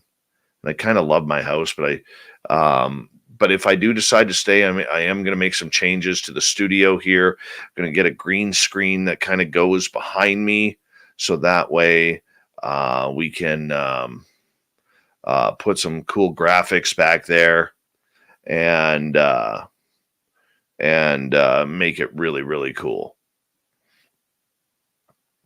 So, yeah, it's a good way for us to build our audience too. It's going to open up our audience to a lot of really cool stuff.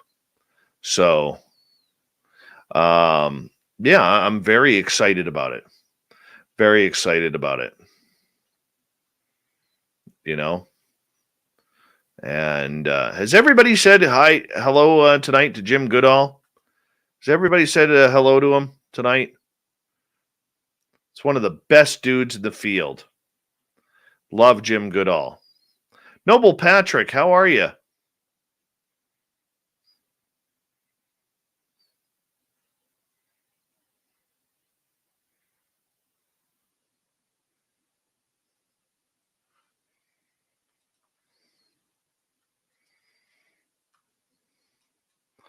People of our chat room, I will tell you right now, you have no idea if I know you've seen Jim Goodall on this show before, but you have no idea how much of a living legend he is. And to have Jim in our chat room and hanging out with all of us is truly one of the most special things, man, that we have going for us in this chat every night. Not that all of you aren't special. Thank you, G West, for that awesome super chat, by the way. Really appreciate that. And thank you for your love and support, brother. But Jim Goodall's honestly, he's a fucking legend, and he is one of the best dudes in this field. And the fact that he comes and hangs out with all of you shows his love and respect, not only for this show, but for all of you in the chat room as well. And I know Jim's telling me to shut the hell up right about now, but I don't care. I really don't care. He's a fucking legend. And that's why his middle name is F. Jim fucking Goodall. Jim F. Goodall. Jim fucking Goodall. I love him. I love him. And I know he's having a good time listening to all this right now. So every time Jim is in our chat room, everybody give him the love, because the man deserves it. He is literally one of the greatest dudes I have ever met in my life. And Jim will be in Vegas, and anybody who is coming to our Vegas party, do yourself a favor. Set aside a little bit of time to go up to Jim and just say hello and introduce yourself and grab a selfie, grab a photo. And Jim's more than good for it, and he will be, you're going to want to spend time with Jim. You really are going to want to spend time with Jim in Vegas with us. And yeah, there are literally not enough good words to say about him. And my only regret is that I've only got to know Jim the last couple of years, but I feel like I've known him for like 25, 30 years, and that's still not long enough. Still not long enough. I put very few people on a pedestal, and Jim Goodall is one of those people I put on a pedestal because he just deserves it. Yeah. And now he'll tell me. I could feel him trying to slap my face through his computer right now. Shut up, Dave. Shut up. It's enough already. God damn it. You're giving me a big head.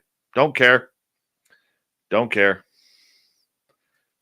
Yeah, him and Michael Schratt, two of the greatest people, and Michael Schratt will be there too in Vegas. Two of the greatest people. See? Look what I said right there. I'm beyond words. Shut the fuck up. That's right.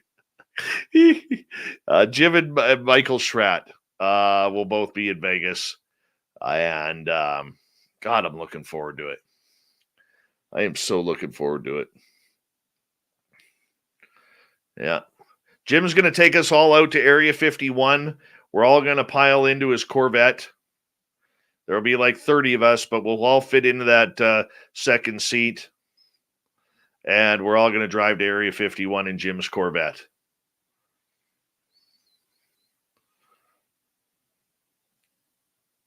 Get the photo. That's what I want. We'll get the photo.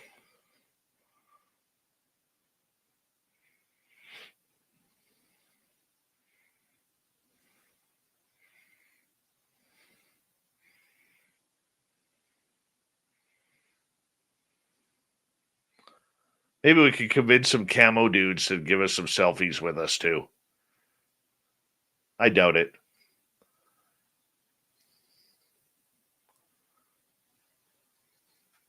Yeah, I just want a picture with the sign. Just to say I've been there. That's what I want. Jules, I thought you were coming.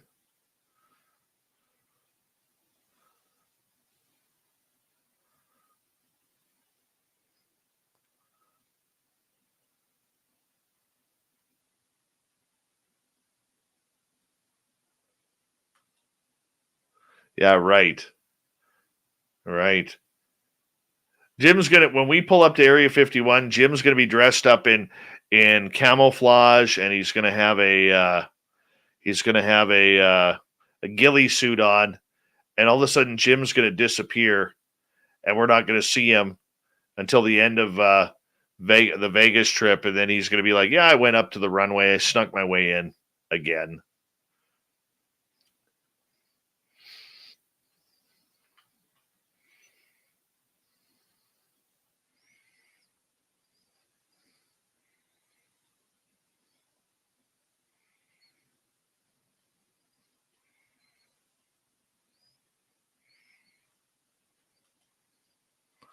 Oh, yeah, I forgot about that. I should probably load these up. Might be something I should do. Upload, transfer.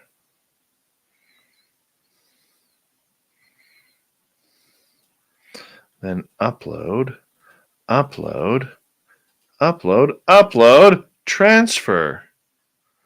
There we go. Hold on. I actually got to do some radio stuff here for a second. Move those there. Close that off. Open this up. And now we're off and running with this one.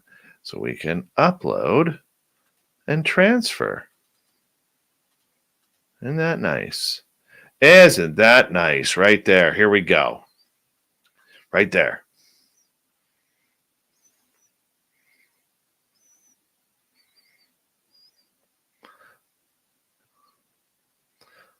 On Monday, Lynn's going home Sunday or Monday in Vegas.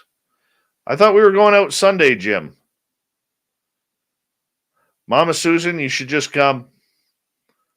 You deserve it. What you've gone through lately, you deserve to get away. We need Mama Susan down in Vegas.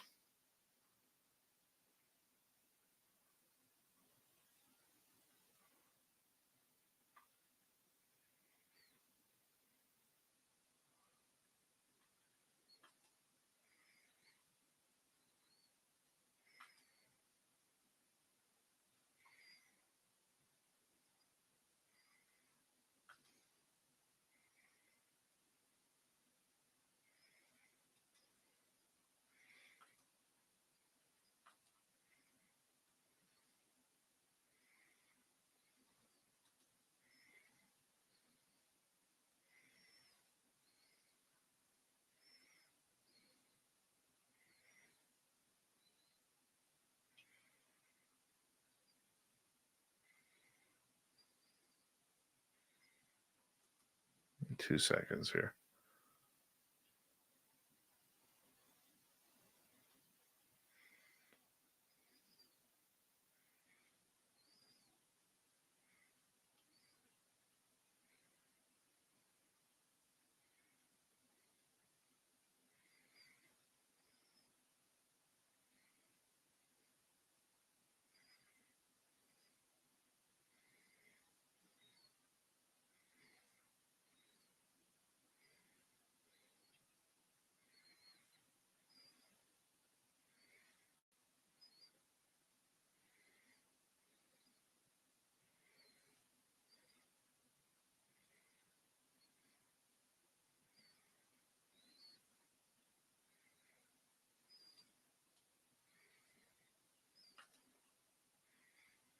Hi, Amy Vegas O. Looking gorgeous tonight. What are you sewing tonight? Because when you're not working, you're sewing. What are you sewing?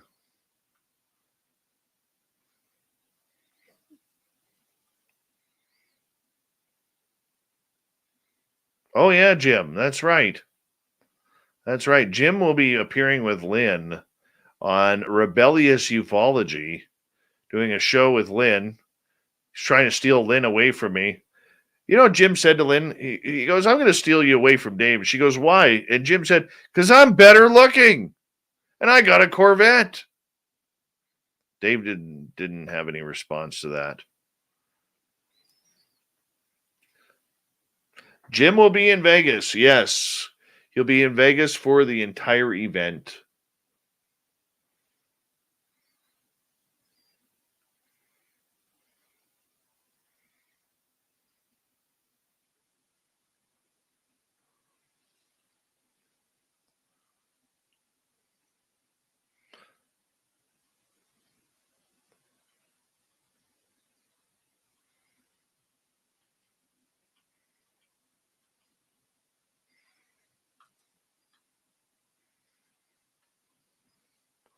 All right, that one's almost done. Okay, that one's done.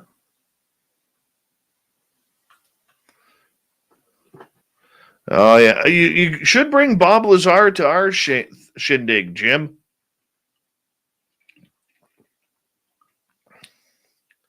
You totally should. I want to meet him.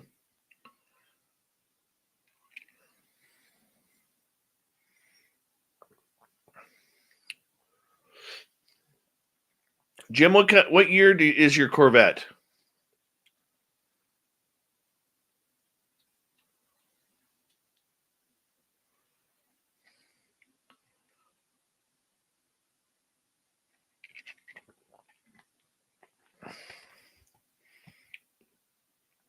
Oh, that's good stuff, that Nesty.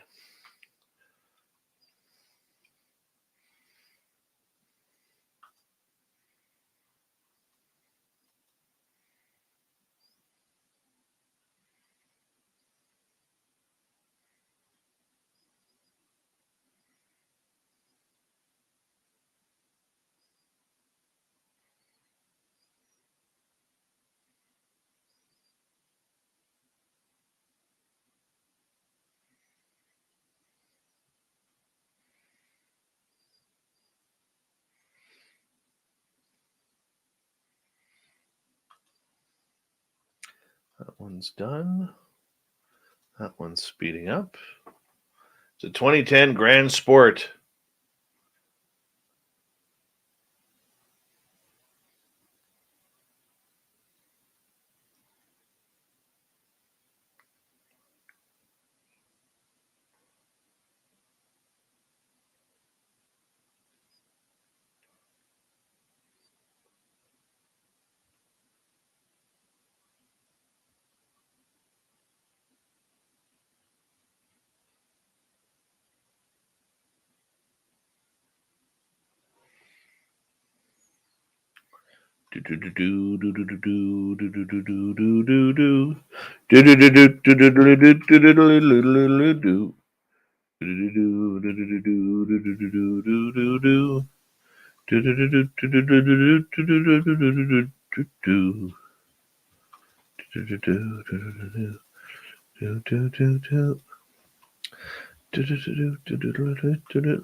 All right. Let's go here.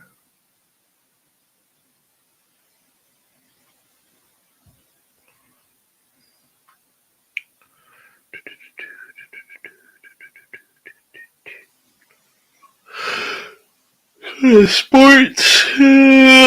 Excuse me.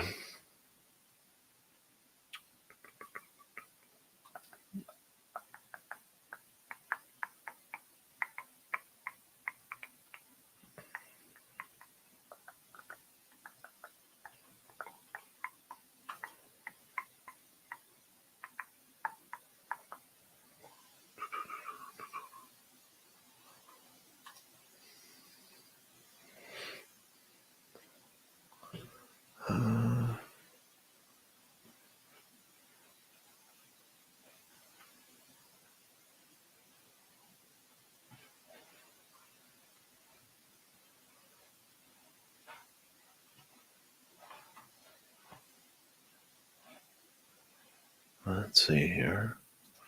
All right. We are done for the night. Hey, Raz, how you doing? Let's see here.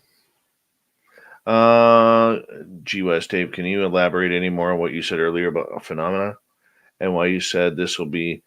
Because the one thing that I learned on the weekend from that phone conversation is that everything, just as I suspected, and you've heard me say this before, but everything is interconnected, which means that the phenomena is around us at all times. We just don't recognize where it is because we're not used to looking for it. So in everything, we're going to be dealing more with the phenomena as we move forward as a subject, not as a something that is happening. So that's what we're going to be doing. Yeah. Tomorrow night on the show, Tim Senor is here. You may have seen Tim numerous times on Thomas Fessler's Disclosure Tonight. He had a Tic Tac viewing in Washington State at Bainbridge Island back a few years ago. He's going to come break that down. He's going to come break down some other good stuff that we're going to chat about UFOs. It's another UFO night to end the week. Then I'm going to go back into the studio this weekend. I got to finish up my speech for San Francisco. We will not have a show next Friday, and I don't know about the following Monday because it will be travel time for me. So big thank you to all of you for tuning us in. Much love. I will see you all tomorrow night. Thank you to Surf Jer ×3, G West, Ange, looking gorgeous in Australia, John, Thomas, and Eddie ×2 for the super chats. It's a wonderful way to support what we do on this show. Good night, everybody. We'll talk to you tomorrow and finish off the week strong.